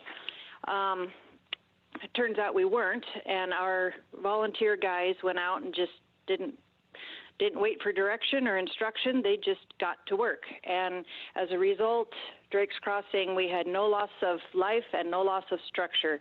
These guys are so amazing, and I am so honored to be a part of this district. I can't even put that into words. So now fast forwarding, with the communications being the number one priority, the second thing we're running into is that we're working on FEMA reimbursements, but obviously only 75% will come back to us. So that's a problem. Our whole entire tax base for a year is $80-some thousand. We submitted reimbursements for $130,000, so you can see that there's a serious gap, and I don't know how we're going to make that up. It's going to be really important to get some help. So I guess if you have any questions for me, I'll be happy to answer them, but in a nutshell, those are the two big things right there. That's what we need help with. Angie, did you say 130,000 is the reimbursement request? Yes. Okay, and is that is the thought that that's your 25%, or you would get 75% of that at best? Yes, correct. Okay. 75% of that at best. Yeah. Okay. Yeah, we're working on getting better FEMA matches across the board, so we will put you on our list, and then we'll also talk to the state about, even if the feds don't do it, can we help with the match from the state side? And you said 80K was the tax base annually usually, and you're at 130K just this year. Correct. In FEMA reimbursements, not just your total expenses. Right. Just from the fires. Okay. Okay. Any questions for Angie? Well, thanks for sticking with us and finding I can tell you, Drake's Crossing folks are innovative. You find ways to get through rain, sleet, or snow because you found another way to get to us. So we sure appreciate that. And thank you for keeping Silver Falls State Park. I really thought it was gone. I mean, until not that long ago, actually, I didn't realize it wasn't gone. So we only lost 125 acres of the park, and it was down on the southeast corner of it that virtually no one sees anyway. So most people will never know the difference. Chair Clem, you're muted somehow. That would be Sunny with her paw literally muted me somehow on the keyboard. Thinking about doing it again. She wants to go out or to bed. I'm not sure which. What else am I missing, folks? Anybody else? I didn't hear anybody last time when I put that last call out. Our numbers have gotten down to where I recognized, I think, all the names. So, Senator Golden, do you want to give us the last word? I just will say for myself, again, extraordinary evening. We're going to consolidate and combine and make a funding ask and a to-do list on bills and regulatory streamlining. But thank you, our partners in local government. I know people are looking at you as the front line, and we just got to have your back now. I could not possibly have said it better than that, Rep. Clem. Good wrap up. Very valuable evening. Okay, everybody. Again, thanks for your patience. And we committee members, House committee members, I'll see you next Monday night. And senators, thank you for joining us for this work. Thank you all as well. Night, everybody.